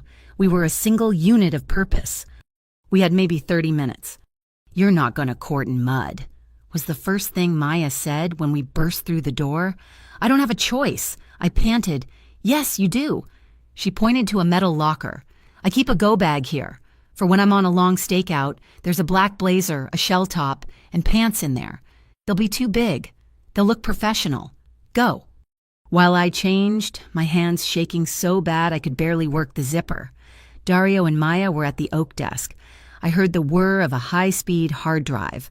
One copy, Dario said, his voice low. Maya, you keep the original. It stays in that camera bag. It is your camera. It doesn't leave your body. Ariel, you take the copy. It's your weapon. They'll be waiting for us. Dario, Maya said, her voice tight. At the courthouse, they know she's going. The mole. Bishop. Dario cut in. The name was a shard of ice. It has to be him. The text at the Blue Bayou. We're coming for the girl. That's his signature. Tactical, impersonal. Then you can't go, I said, walking out, tugging the sleeves of Maya's too large blazer. If Bishop is there, he'll be looking for you. It's a trap. He'll be looking for the boss, Dario said. He was pulling his own muddy shirt off, revealing the intricate ink that covered his arms and shoulders. He grabbed a clean, dark t-shirt from a bag I'd never seen. "He won't be looking for your paralegal." He slicked his wet hair back. The transformation was instant. The brawler from the swamp was gone. In his place was a man who looked like he carried briefcases and held doors. It was the most terrifying disguise I'd ever seen. The Santa Aurelia County Civil Courthouse was a temple of beige marble. It was built to feel intimidating, permanent. It was built to crush people like the tenants of the Marigold Arms. But today, I wasn't crushed. I was a weapon. Dario walked a half step behind me, carrying my backpack. He was invisible. I was the focus. We filed for an emergency ex-parte hearing. I was an officer of the court. My sister was official press. We were fast-tracked by 9:30. We were in Judge Helena Mora's chambers. She was a woman who looked like she hadn't smiled since 1990. She stared at me over her glasses. A lawyer from Landress, a slick man named Harrison, was already there, looking smug. They'd been tipped off by Bishop. "Miss Quintero," Judge Mora said, her voice like gravel. "You have 30 seconds to explain why you've dragged me out of a deposition for what my clerk calls state agency fraud. Landrise Partners has a valid eviction order." "No, Your Honor, they don't," I said, my voice ringing with a clarity I didn't know I possessed.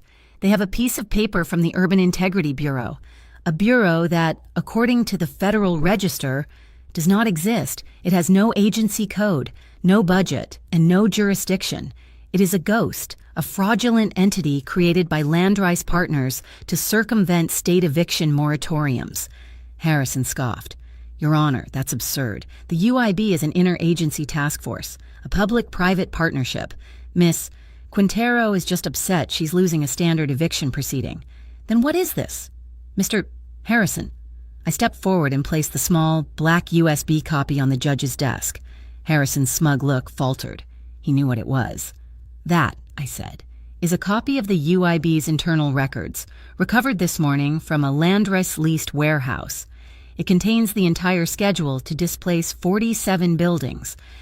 But more importantly, Your Honor, it contains the original, time-stamped metadata for the fake digital seal they're using on their notices." I leaned in. "Metadata," I said, savoring the word, "that traces the seal's creation back to a single, private server, a server located in the basement of a bar on the east side, a bar called the Gray Lantern." I let the silence hang. Then I delivered the final blow. A bar which, according to Santa Aurelia County business filings, is owned by a holding company which is, in turn, 100% owned by Landrise Partners. The room was dead silent. Harrison was the color of old oatmeal. Judge Mora stared at the drive. She didn't look at me. She looked at Harrison. "I want to see what's on this drive," she said. "I object," Harrison yelped, jumping to his feet. This is stolen property. It's inadmissible. We have no idea where she got this. It's fruit of the poisonous tree." "It's evidence of an active, criminal conspiracy, Your Honor," I countered, my voice rising. "And I have reason to believe that, as we speak, the opposing party is actively destroying all corroborating evidence. I am requesting this court seal this drive, and I am formally petitioning for a full 14-day temporary restraining order on all UIB-related evictions, pending a full criminal investigation." Judge Mora held up a hand. "I'll take a 10-minute recess, then I'll issue my ruling." She swept out of the chamber. The second the door closed, Harrison was on his phone, his back to us, whispering furiously. Dario, Maya, and I stepped into the hallway. "You did it," Maya breathed, grabbing my arm. "Ariel, you nailed him." "It's not over," I said, my body still thrumming. "She has to grant the order." "She will." Dario was scanning the hallway. He was tense, his paralegal cover slipping, the sentinel returning. "She has no choice." "You gave her the legal cover and the criminal link." Maya's phone buzzed. Not a call, a text. We all looked at it. She pulled it out. Her face went white. She didn't say anything. She just showed the screen to Dario. "Parking level 4. Now, give us the original drive, or you lose your sister. You have 5 minutes." Dario's face turned to stone. He took the phone from her. "The phrasing," he whispered. his voice a venomous growl. "Lose your sister. It's not Harrison, it's not a lawyer, it's Bishop. He's here." I felt the blood drain from my face. They were in the building. "He doesn't know you have the original." "Maya," I said, my mind racing, pushing the fear down. "He thinks I have it, or that the copy I gave the judge is the only one." "He's trying to flush us out," Dario said. "He knows we're all here. He wants to separate us." "Okay," I said, and the plan formed, sharp and clear. "Okay, they want the drive. We'll give them a choice." I grabbed Maya's arm. "You're going to the bank. Right now, the one across the street, you are putting that original drive in a safe deposit box. You don't talk to anyone. You go now. Ariel, I can't leave you." "Go," I commanded. "That's the insurance policy. It's the one thing they can't touch." She nodded, terrified, and sprinted for the elevators. I turned to Dario. "The copy, the one on my laptop. We're not just making one copy, we're making it public. I'm emailing the key files to my entire tenant association. We're printing them. We'll make it a Know Your Rights zine. We'll hand deliver it to all 47 buildings. The evidence won't be one flash drive. It'll be 1,000 pieces of paper. They can't burn it all. I'll have my team working on it in 10 minutes, he said. We started walking, fast, toward the main atrium, away from the judge's chambers. "Ma'am? Sir?" A voice. A man in a courthouse security uniform stepped in front of us, blocking our path. He was tall, thick, and not smiling. "Gonna need to see your badges. We've had a report of a disturbance." My hand went to my purse. For my bar card. Dario's hand shot out, not touching me but hovering, a shield. "Don't," he murmured, his voice so low only I could hear it. He was looking at the guard. "His badge is too high. The belt, it's non-regulation. It's weighted." The man was staring at me. "And my backpack," which Dario was holding. "I'll need to check that bag, sir," the guard said, his eyes flat. "It's Bishop." I breathed. "Look at his stance," Dario whispered. "His feet, that's a shooter's stance, not a guard's. He's braced to draw." Dario smiled, a wide, empty, paralegal smile. "Of course. Officer, we're just trying to catch up with our reporter." He pointed, loud and obnoxious, past Bishop's shoulder toward the elevators. "She's with Channel 4. We've got the ruling. We're live." Bishop flinched. He instinctively glanced over his shoulder. It was the only opening we needed. Dario grabbed my arm. "This way," he yelled, and he hauled me, hard left, into a different corridor, one that led to the main atrium. We didn't run. We walked, fast, blending with the crowd of lawyers and civilians. "He won't move," Dario said, his voice tight. "Not here. Too many witnesses. But he's burned. He knows we made him." We emerged into the main hall just as the doors to Judge Mora's chambers opened again. A clerk called my name. We walked back. Bishop was gone. Harrison was there, looking sick. We stood before the judge. "Miss Quintero," Judge Mora said, her voice final, "this court finds that your motion has significant merit. The specter of fraud on this scale, implicating a quasi-public entity, demands immediate action. I am hereby granting a 14-day temporary restraining order, effective immediately, halting any and all eviction proceedings, notices or actions by the entity known as the Urban Integrity Bureau, pending a full evidentiary hearing." She banged her gavel. The sound was a starting gun. The doors of the chamber opened. Maya was there, her camera on her shoulder, the red light on. She must have sprinted to the bank and back. She shoved the camera in Harrison's face as he stormed out. "Mr. Harrison, is it true Landry's is being investigated for criminal fraud? Is the UIB a ghost agency?" "No comment," he snarled. Pushing the camera away, Maya turned to me. I was just standing there, breathing. My knees were weak. "Ariel, can you confirm, did the judge just freeze all 47 evictions?" "Yes," I said, my voice shaking. Yes, the order is granted for 14 days. They're safe." The atrium erupted. Other reporters, catching the scent of blood, swarmed us. I was blinded by camera flashes, deafened by questions. I just stood there, trying to hold on to the victory. Across the hall, I saw him, Dario. He was standing half hidden behind a massive marble pillar. His paralegal disguise gone, the boss back in his eyes. He wasn't part of the media circus. He was in the shadows, where he lived. He watched me, his face unreadable. But his eyes, they were fixed on me, and I saw it. The thing I'd seen in the warehouse, the thing I'd felt in the mud. Pride. He gave me one. Sharp, acknowledging nod. Then, as if he'd never been there, he turned and melted into the crowd, disappearing toward the exit. That night, the victory felt cold. We were back at Calypso. The news was on every channel. My name and Maya's splashed across the screen. UIB and fraud scandal. Dario was across the room on his burner phone, his back to me. "What do you mean, gone?" he snarled. "Find her." He hung up, his whole body radiating a new, cold fury. He turned to me. "That was Aldo, from the port." "What is it?" I asked, my heart sinking. "It's Rhea, my lawyer, the one who drafted your ordinance."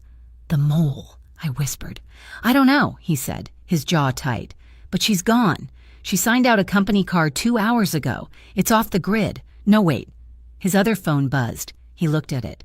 "Aldo just got a ping. The transponder, it's been stationary for the last hour. Out by the old rail yard." He looked at me, his eyes black. "The Arcadia Glass Factory. The hunt was on again.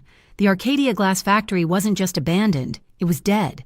It stood in the middle of the old rail yard like a forgotten skeleton, a monument to a Santa Aurelia that no longer existed. A thick, cold fog rolled in from the nearby marsh, clinging to the ground, swallowing the first floor. The only light came from a single, flickering red neon sign on a building across the tracks, spelling bar. The red light bled through the fog and the factory's thousands of broken windows, making it look like the entire structure was weeping blood. "She's here," Dario said. His voice was a low growl, devoid of all emotion save a cold, sharp edge. He wasn't my partner. He wasn't my paralegal. He was the boss, and his property had been compromised. He was driving a different car, one I'd never seen. A nondescript, dark gray sedan that he'd pulled from a locked garage beneath the Calypso. It had no shine, no chrome. It was a tool. "Her car's there," he said, nodding. Rhea's company vehicle, a black SUV, was parked haphazardly in the shadows. Its nose pointed toward the factory's main entrance. "It's a trap." "You don't know that," I whispered, my hand on the door. "She could be in trouble. Bishop could have taken her." "He didn't," Dario said. "Bishop wouldn't be this sloppy. Leaving the car in the open, this is an invitation. She's waiting for us. I'm still going in." "I know." He killed the engine. The silence was absolute, heavy. "Stay behind me. Don't touch anything. And if I tell you to run, you don't ask why. You just go." "Do you understand me?" "Ariel, I understand. We moved like ghosts. We didn't go through the main entrance." Dario led me around the back to a rusted-out loading dock. He produced a set of heavy-duty bolt cutters from a bag in the trunk and snapped the ancient, corroded padlock with a single, muffled crunch. The door groaned open, a sound like a dying animal. We stepped inside. The air was thick, heavy with the smell of rust, damp plaster, and something else, a sharp, coppery scent. The factory floor was a vast cavern of shadows. Moonlight filtered through the dirty, broken skylights, cut pale white stripes across the floor. Machines, huge and silent, loomed like sleeping iron giants. The only sound was the drip, drip, drip of water somewhere in the darkness, and the low, mournful ree of an old ventilation fan, spinning uselessly in the wind. "Dario," I whispered, my voice sounding tiny in the huge space. "Shh." He led me, not down the main aisle, but through the shadows, along the wall, using the dead machines as cover. He moved with a predator's silence. We found her in the old foreman's office, a glass-walled cube built on a raised platform in the center of the floor. It was the only place with light. A single, bare bulb hung from a wire, illuminating her, Rhea. She was sitting at a metal desk, perfectly still. She wasn't tied up. She wasn't hurt. She was just waiting. She wore a crisp, clean pantsuit. Her hair was perfect. In front of her was a single blue, leather-bound folder. She looked up as we approached, her face a mask of practiced calm. "Dario," she said, her voice cool. "I was wondering when you'd get here." Dario stopped at the doorway. He didn't enter, and he just blocked the light. "Rhea, she's the mole." I breathed, my victory from the courthouse turning to ash in my mouth. "It's not that simple." "Ariel," Rhea said, her eyes flicking to me. She looked tired. So incredibly tired. "You don't know what they have." Who has? Dario's voice was ice. "Bishop, the FCG, all of them," she said. She stood up. "The FCG came to me 6 months ago, before you were ever on their radar, Ariel. They knew about my past, a case, back in law school. I misplaced exculpatory evidence for a friend. It was expunged, sealed, but they found it. They had it all. They were going to have me disbarred, ruined. My entire life gone." She looked at Dario, pleading. "They offered me a deal, a legal arm. They called it feed them information on the Castillo operations, give them legal cover for their acquisitions. In exchange, a new identity, a clean slate, away from all of this." "So you sold me out," Dario said. "I sold everyone out," she snapped, and then she came along. Her gaze, sharp as broken glass, landed on me. "You with your morality, your promise to your mother. You weren't supposed to be this good. You were supposed to be a low-rent legal aid lawyer I could bury in paperwork. But you kept winning. You wouldn't stop." "Rhea, stop," I said. "We can fix this. You can testify." "Testify?" She laughed, a sharp, ugly sound. "It's too late for that. The storm is here. Bishop he's not like them. He's not about money. He's about order. He wants this city clean, and you and Dario, you're in the way." She tapped the blue folder. "But I made you a deal. Ariel, a better one. A reconciliation agreement between Landry's and the Marigold tenants. Full amnesty for all 47 buildings. They'll drop the evictions. Permanently." My heart, it wanted to leap. "What?" "Read it," she said, pushing the folder across the desk. "It's all there. You win. They get to walk away. You get to be the hero. All you have to do is sign." I stepped forward. Dario's hand shot out, grabbing my arm. "Don't. It's a trap," he growled, his eyes never leaving Rhea. "I have to read it," I whispered.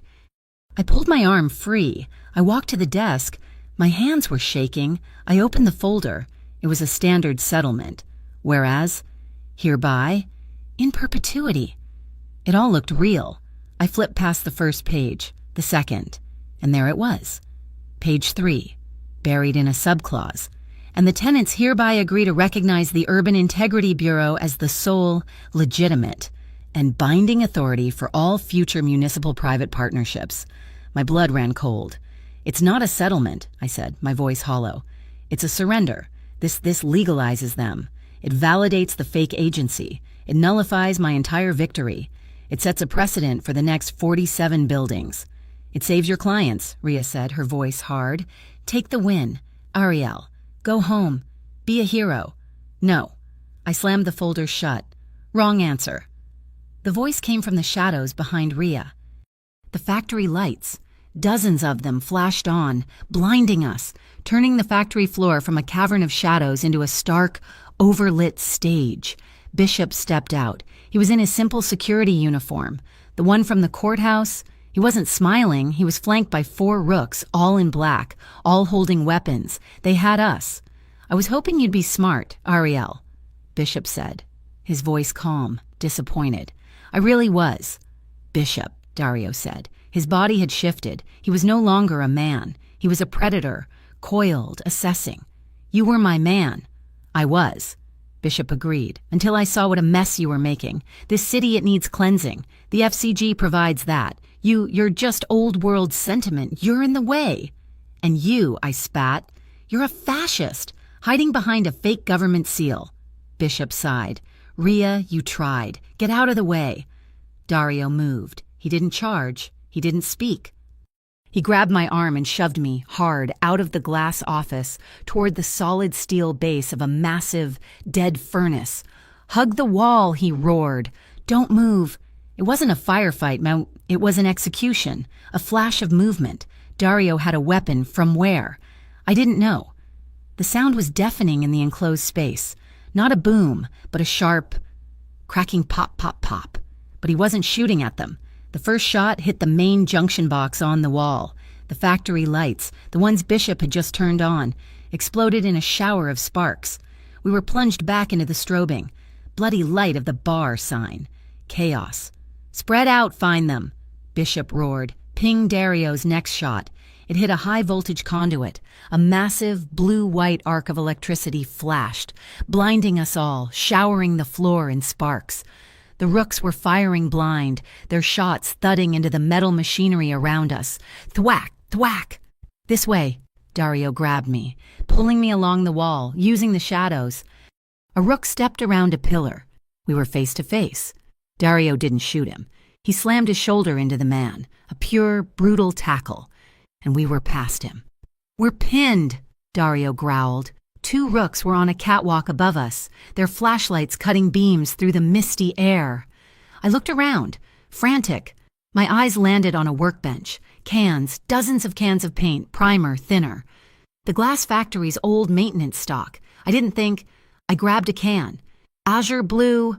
"The furnace," I yelled. The old furnace we were hiding behind it was still warm. The pilot light. The gas was still on. Dario understood. He fired, once, pop, at the catwalk. The rooks ducked. In that second, I yanked the pilot light cover open. I saw the small, steady blue flame. I threw the can of paint, underhand, hard, into the open forge. "Cover!" Dario screamed, pulling me behind the steel. The can exploded. Not a bomb. A whoosh. A massive, thick, impenetrable cloud of bright blue smoke erupted from the furnace, instantly filling the entire center of the factory. It was like a dye pack, a smoke screen from hell. "Go, go, go!" We ran, blind, choking on the acrid blue fog. We stumbled over debris, our hands outstretched. "The stairs," Dario yelled. "To the bridge." We found them. A metal staircase, ringing under our feet. We climbed, bursting out of the blue smoke, onto a high, narrow catwalk. It was a bridge, spanning the entire factory floor. Its floor panels made of thick, wire-meshed glass. We were halfway across. End of the line. Castillo. Bishop. He was at the other end of the bridge, blocking our exit. He wasn't pointing a weapon, he was just waiting. Below us, his rooks were choking in the blue haze. "Throw her over," Bishop said, his voice calm, reasonable. "Just drop her. A tragic accident, I give you my word. I'll give your family a pass. You can have the docks. We'll just renegotiate." Dario stopped. He was breathing hard. He was standing in front of me. A shield. "She's not a bargaining chip," he panted, his voice a low, lethal growl. "Then you both go." Bishop raised his hand. Not a weapon, but a small, black detonator. "No." The voice was from behind us. Rhea. She had followed us up the stairs, out of the smoke. Her perfect pantsuit was stained blue. Her face was a mask of terror, but she was holding the blue, leather-bound folder. Her hands were shaking so badly, the pages were rattling. I saw it then. She wasn't a villain. She was just like me. She was trapped. "Rhea," I yelled. "It's not too late. Choose real law, or fake law choose." She looked at me. She looked at Bishop. She looked at the folder in her hand, and she chose. She didn't run. She didn't fight. She acted.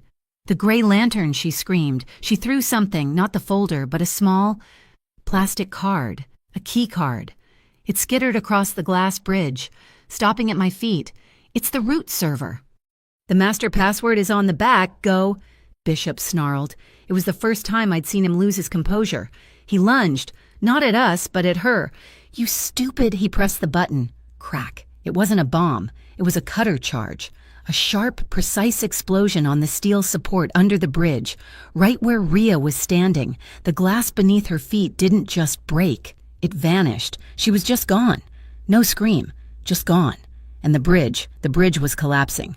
A huge 10-foot section where Rhea had been was just empty space, and the break was coming our way. The whole structure was groaning, tearing apart.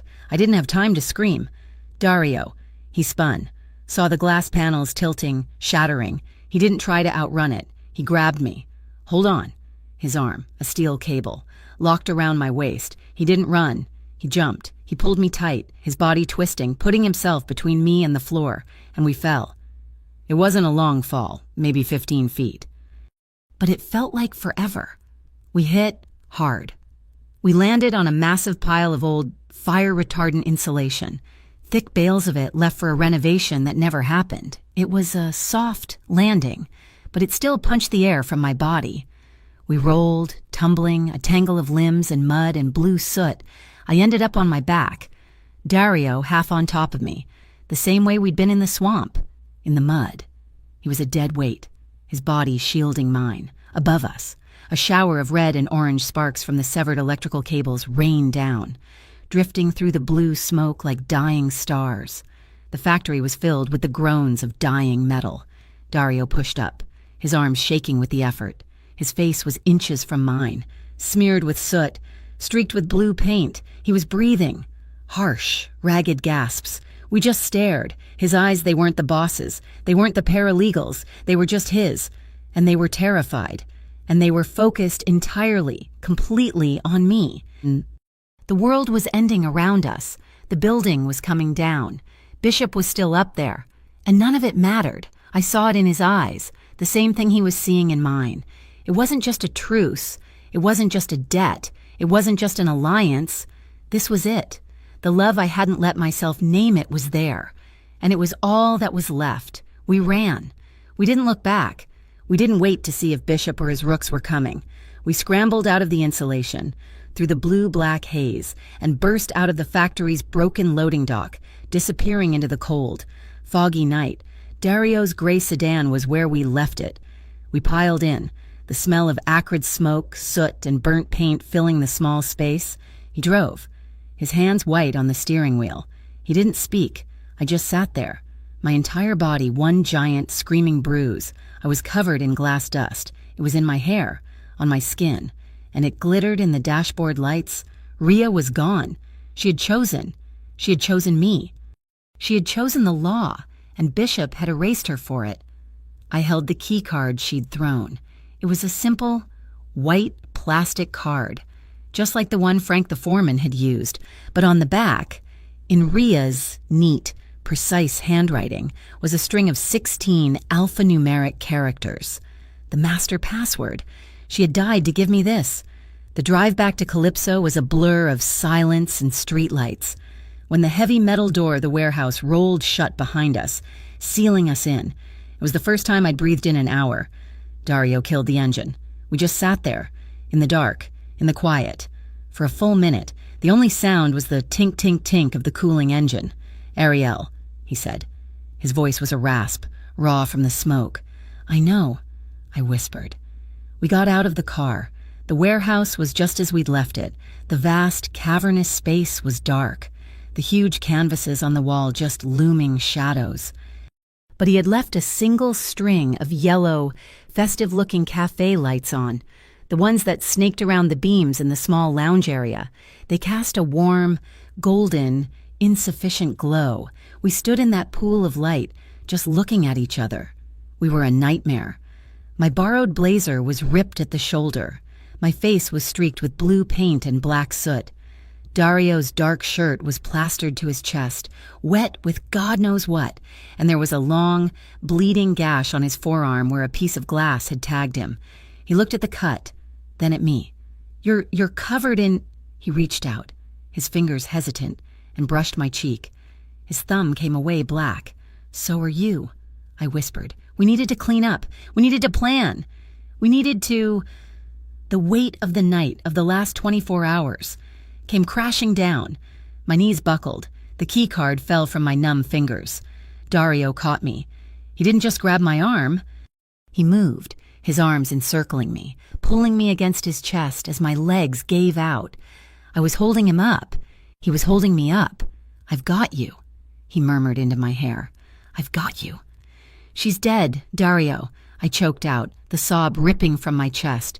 She saved us, and he—" "I know," he said, his voice thick.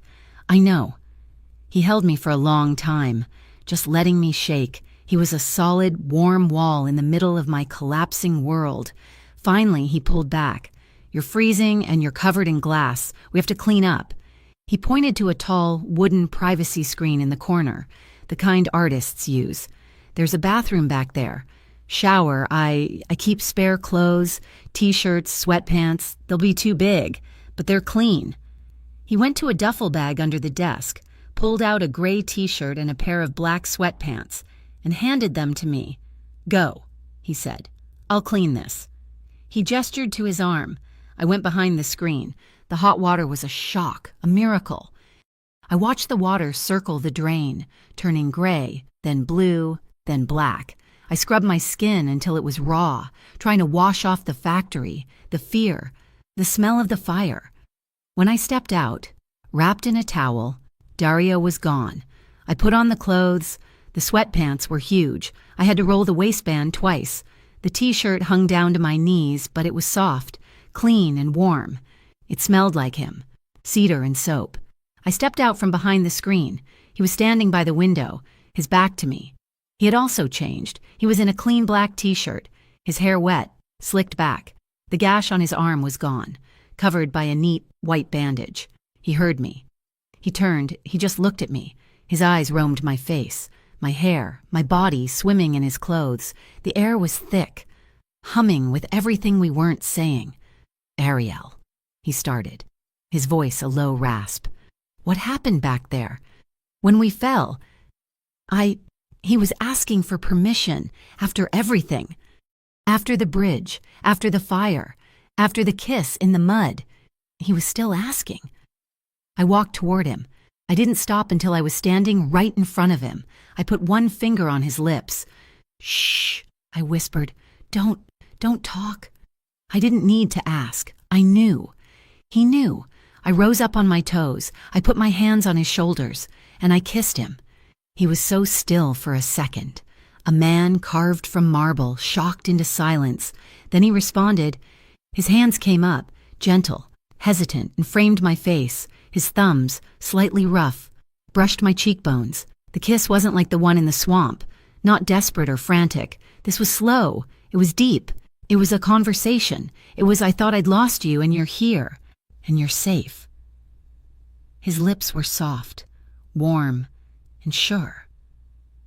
His hands moved from my face, one sliding around my waist, pulling me flush against him. His other hand moved into my still damp hair, tangling in it. His fingers spreading, tilting my head back. I sank into him. My shoulder blades pressed against the wall, his body caging me in. But it wasn't a cage, it was a harbor. I pulled back, just enough to breathe. I didn't open my eyes. I just rested my forehead against his, on the faint scar above his eyebrow. "I don't need you to save me, Dario," I whispered. The words coming from someplace deep inside me I didn't know existed. I was drowning when you found me, but I'm not anymore. I don't need a savior." I opened my eyes. He was watching me, his gaze so intense it stole my breath. "I need you to stand next to me," I said. His expression, it cracked. The mask of the boss, the ice, the control, it just shattered. "I'm here. Ariel," he whispered, his voice thick with an emotion I couldn't name. "I'm not going anywhere." He kissed me again, and this time, there was no hesitation. It was a flood, a lifetime of control, unleashed. He pulled me away from the wall, his arm locked around my waist, and half led, half fell with me onto the long, worn leather sofa. We landed in a heap, me half sprawled across his chest. He rolled, shifting, until we were side by side, a tangle of limbs in the soft, worn leather. My t-shirt had ridden up. His hand, warm and strong, rested on the bare skin of my hip. It wasn't a caress. It was just an anchor, a connection. He held me.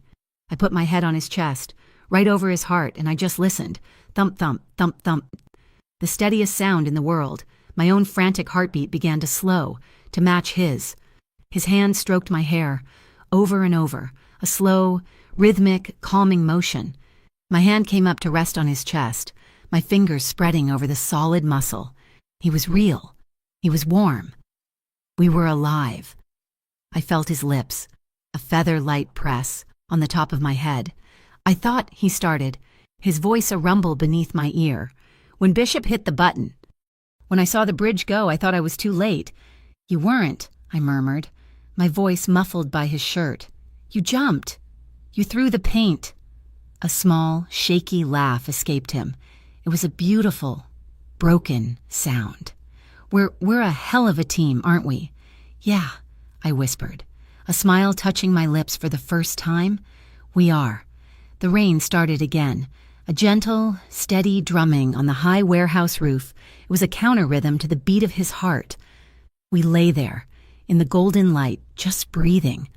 My body ached, my mind was screaming, but in this one, perfect, impossible moment, I was just held. My eyes grew heavy. The exhaustion was a physical weight. I just let my body sink into his, into the soft leather, into the sound of his heart in the rain. I was safe. I don't know how long we lay there.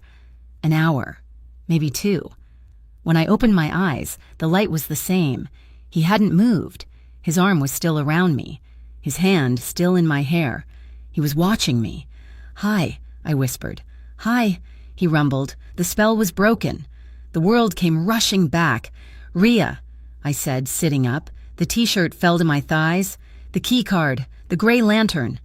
Dario sat up, swinging his legs to the floor. All business again, but he didn't let go of me. He just grabbed my hand, his fingers lacing with mine.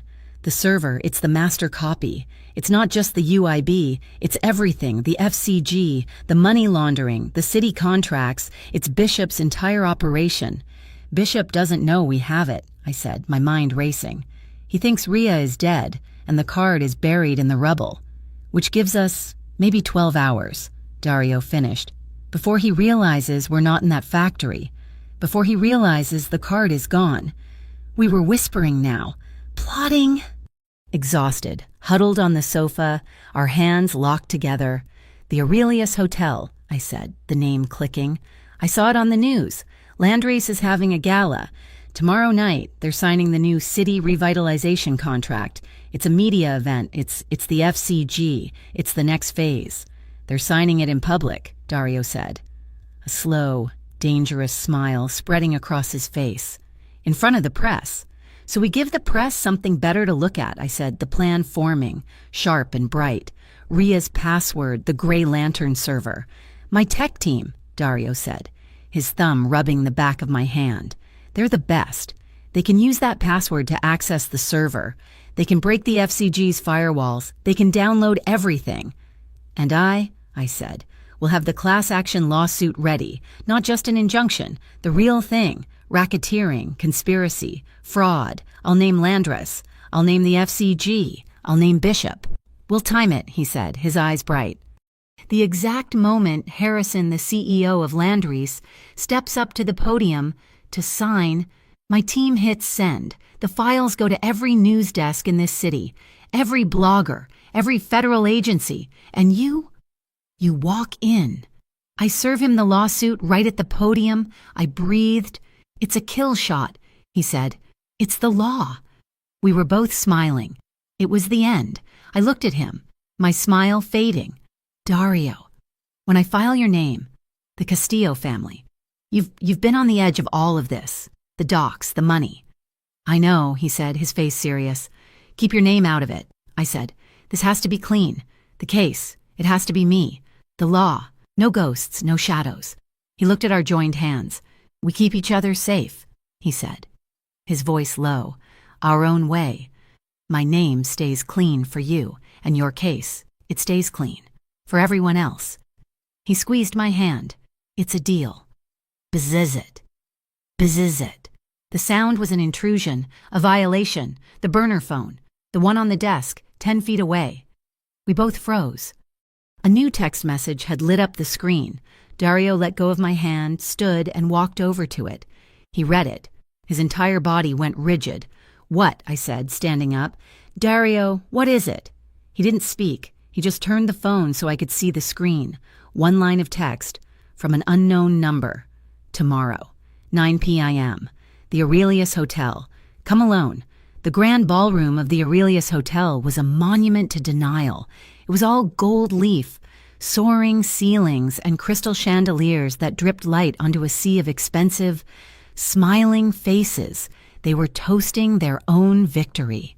The air thick with the smell of champagne and self-congratulation. I saw them. Harrison, the CEO of Landrice, looking smug in a perfect tuxedo. The men with the FCG lapel pins, laughing too loudly, their faces flushed. They were celebrating a contract that would make them millions and displace thousands.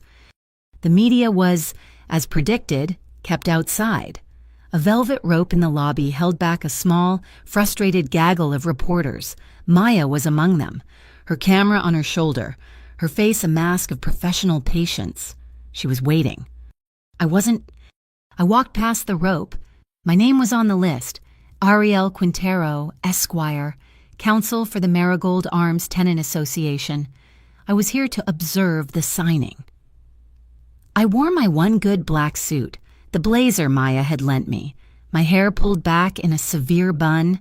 I carried a heavy, worn leather briefcase. I was the picture of a defeated, low-rent lawyer, here to witness the final nail in her coffin. I stepped inside. The warmth and noise hit me like a wave. I scanned the room. Dario was already there. Him, and 3 of his team. Aldo, the port manager, and 2 others I didn't know.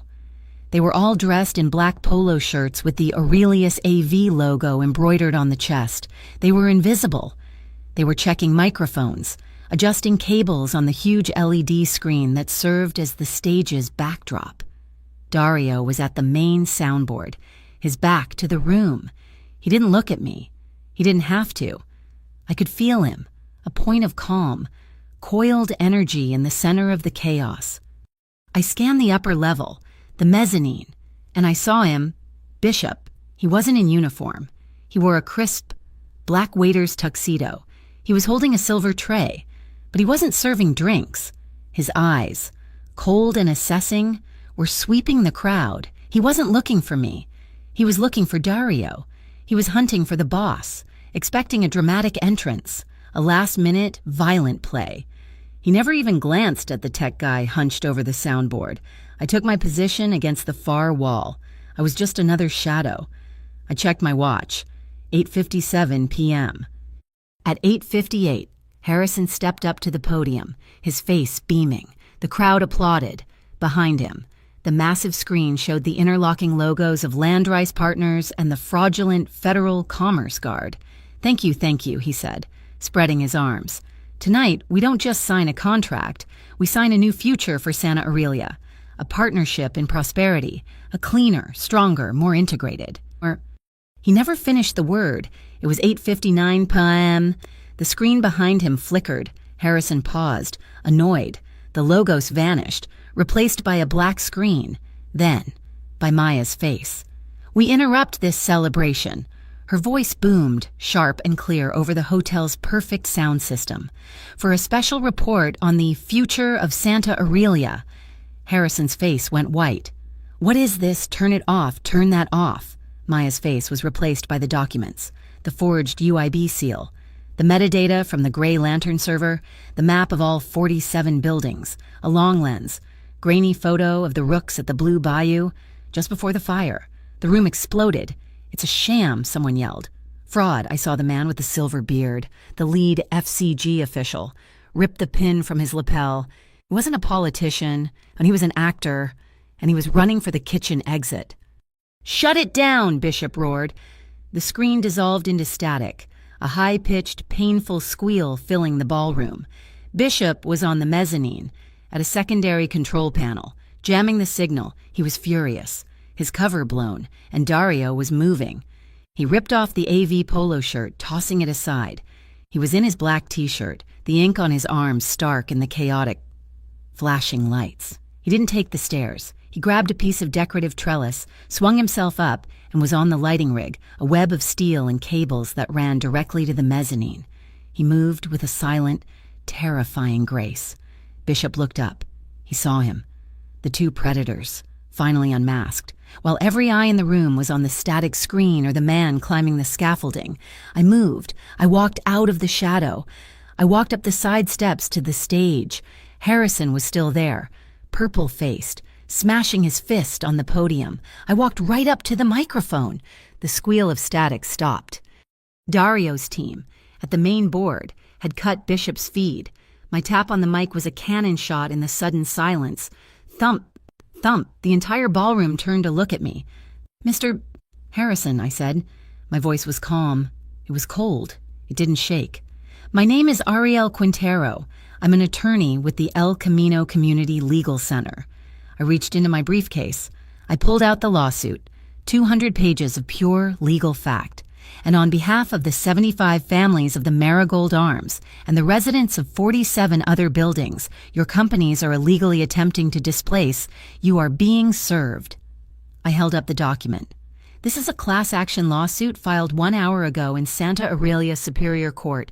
It alleges conspiracy to commit fraud, wire fraud, and violation of the Racketeer, Influenced, and Corrupt Organizations Act. Behind me, the static-filled screen flickered back to life. Dario's team. But it wasn't Maya's video. It was just words. White text on a black background. 18 U.S. Code Section 1962. RICO Act Cal. Penal Code Section 484. Theft Cal. Penal Code Section 182. Criminal conspiracy. I was reading the law, and behind me, the law was becoming a weapon. Projected like bullets. "You built a house of cards, Mr. Harrison," I said, "and you used a ghost to do it." Above me, I heard a crash, a grunt. Dario and Bishop. They were on the narrow catwalk, a fight of shadows. Bishop was a brawler, all force. He lunged. Dario was a current. He flowed, redirecting, blocking, using Bishop's own rage against him. Sparks flew as a steel lighting fixture was knocked loose. The ballroom doors burst open. Not rooks. Uniformed Santa Aurelia police officers, real cops, and at their lead, Maya. She held up a single, white plastic card, Ria's card. "He's right," she yelled at the officers, pointing at me. "The entire server, all the evidence, it's all real. We have the root password, we have it all." Bishop saw it. He was done. Trapped. Cops below, Dario in front, he snarled, a low, animal sound. He looked down. At the stage. At me. He pulled the knife, the one from the factory, long and thin. He wasn't going to be taken. He was going to take me with him. He lunged not at Dario. He vaulted over the railing, a 15-foot drop, aiming for the stage, aiming for me. Dario was faster. He launched himself off the railing, tackling Bishop in midair. They hit the stage, a brutal, crashing impact that sent my briefcase skittering. The knife flew from Bishop's hand. Dario didn't hesitate. He didn't hit him. He grabbed a thick black microphone cable from the floor, looped it, spun, and in one clean, brutal, practiced motion, had Bishop's hands bound behind his back. It was over. The cops swarmed the stage. Harrison was frozen. His mouth open, they put him in cuffs. They hauled Bishop, who was spitting and cursing, to his feet. My phone buzzed. My hand was shaking as I answered it. "This is Judge Mora, Miss Quintero. I've just seen the feed from your sister and the emergency filing from the district attorney. I am signing the permanent injunction, effective immediately. Furthermore, I am signing an order to freeze any and all assets tied to Landrise Partners, the Federal Commerce Guard, and the Gray Lantern Bar. You did it, counselor. You won." I hung up.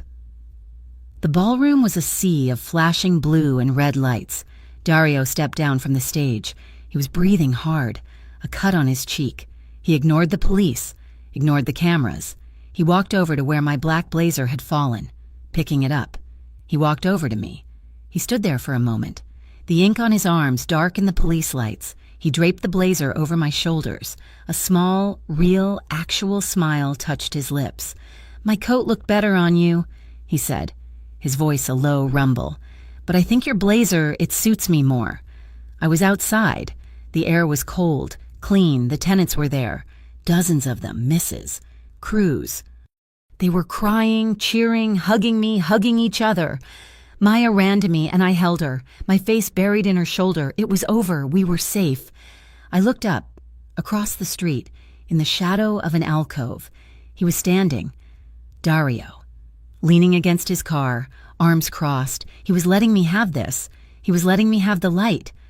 I gently pulled away from the celebration. I walked across the street, away from the cameras. He just watched me approach. I'm not I said, my voice quiet. "Mistaking you for the delivery guy anymore." He pushed off the wall, that ghost of a smile playing on his lips. "That's a shame," he said, his voice soft. "I can still bring you dinner." The El Camino Community Legal Center didn't look like much, but the sign was new. It hung above the door, painted in clean, clear letters, the Quintero Castillo Community Justice Fund. Below it, in smaller text, transparency, advocacy, justice, no fake seals allowed. I stood at the door, holding my briefcase. He walked up behind me, and he didn't touch me. Not at first. "Ready, counselor?" he asked. I turned, a real smile on my face. I took his hand. "Ready, boss," I said. He leaned in, and his kiss was soft, and it was real, and it was a promise. We walked inside, together. Thank you so much for listening to this story. I'm so curious. Where in the world are you listening from? Let me know in the comments so we can connect and share our thoughts. If you enjoyed this journey, please subscribe to my channel, Mafia Boss Stories, like this video, and give it a real boost by hitting that hype button. It helps more than you know and gets these stories out to a wider audience.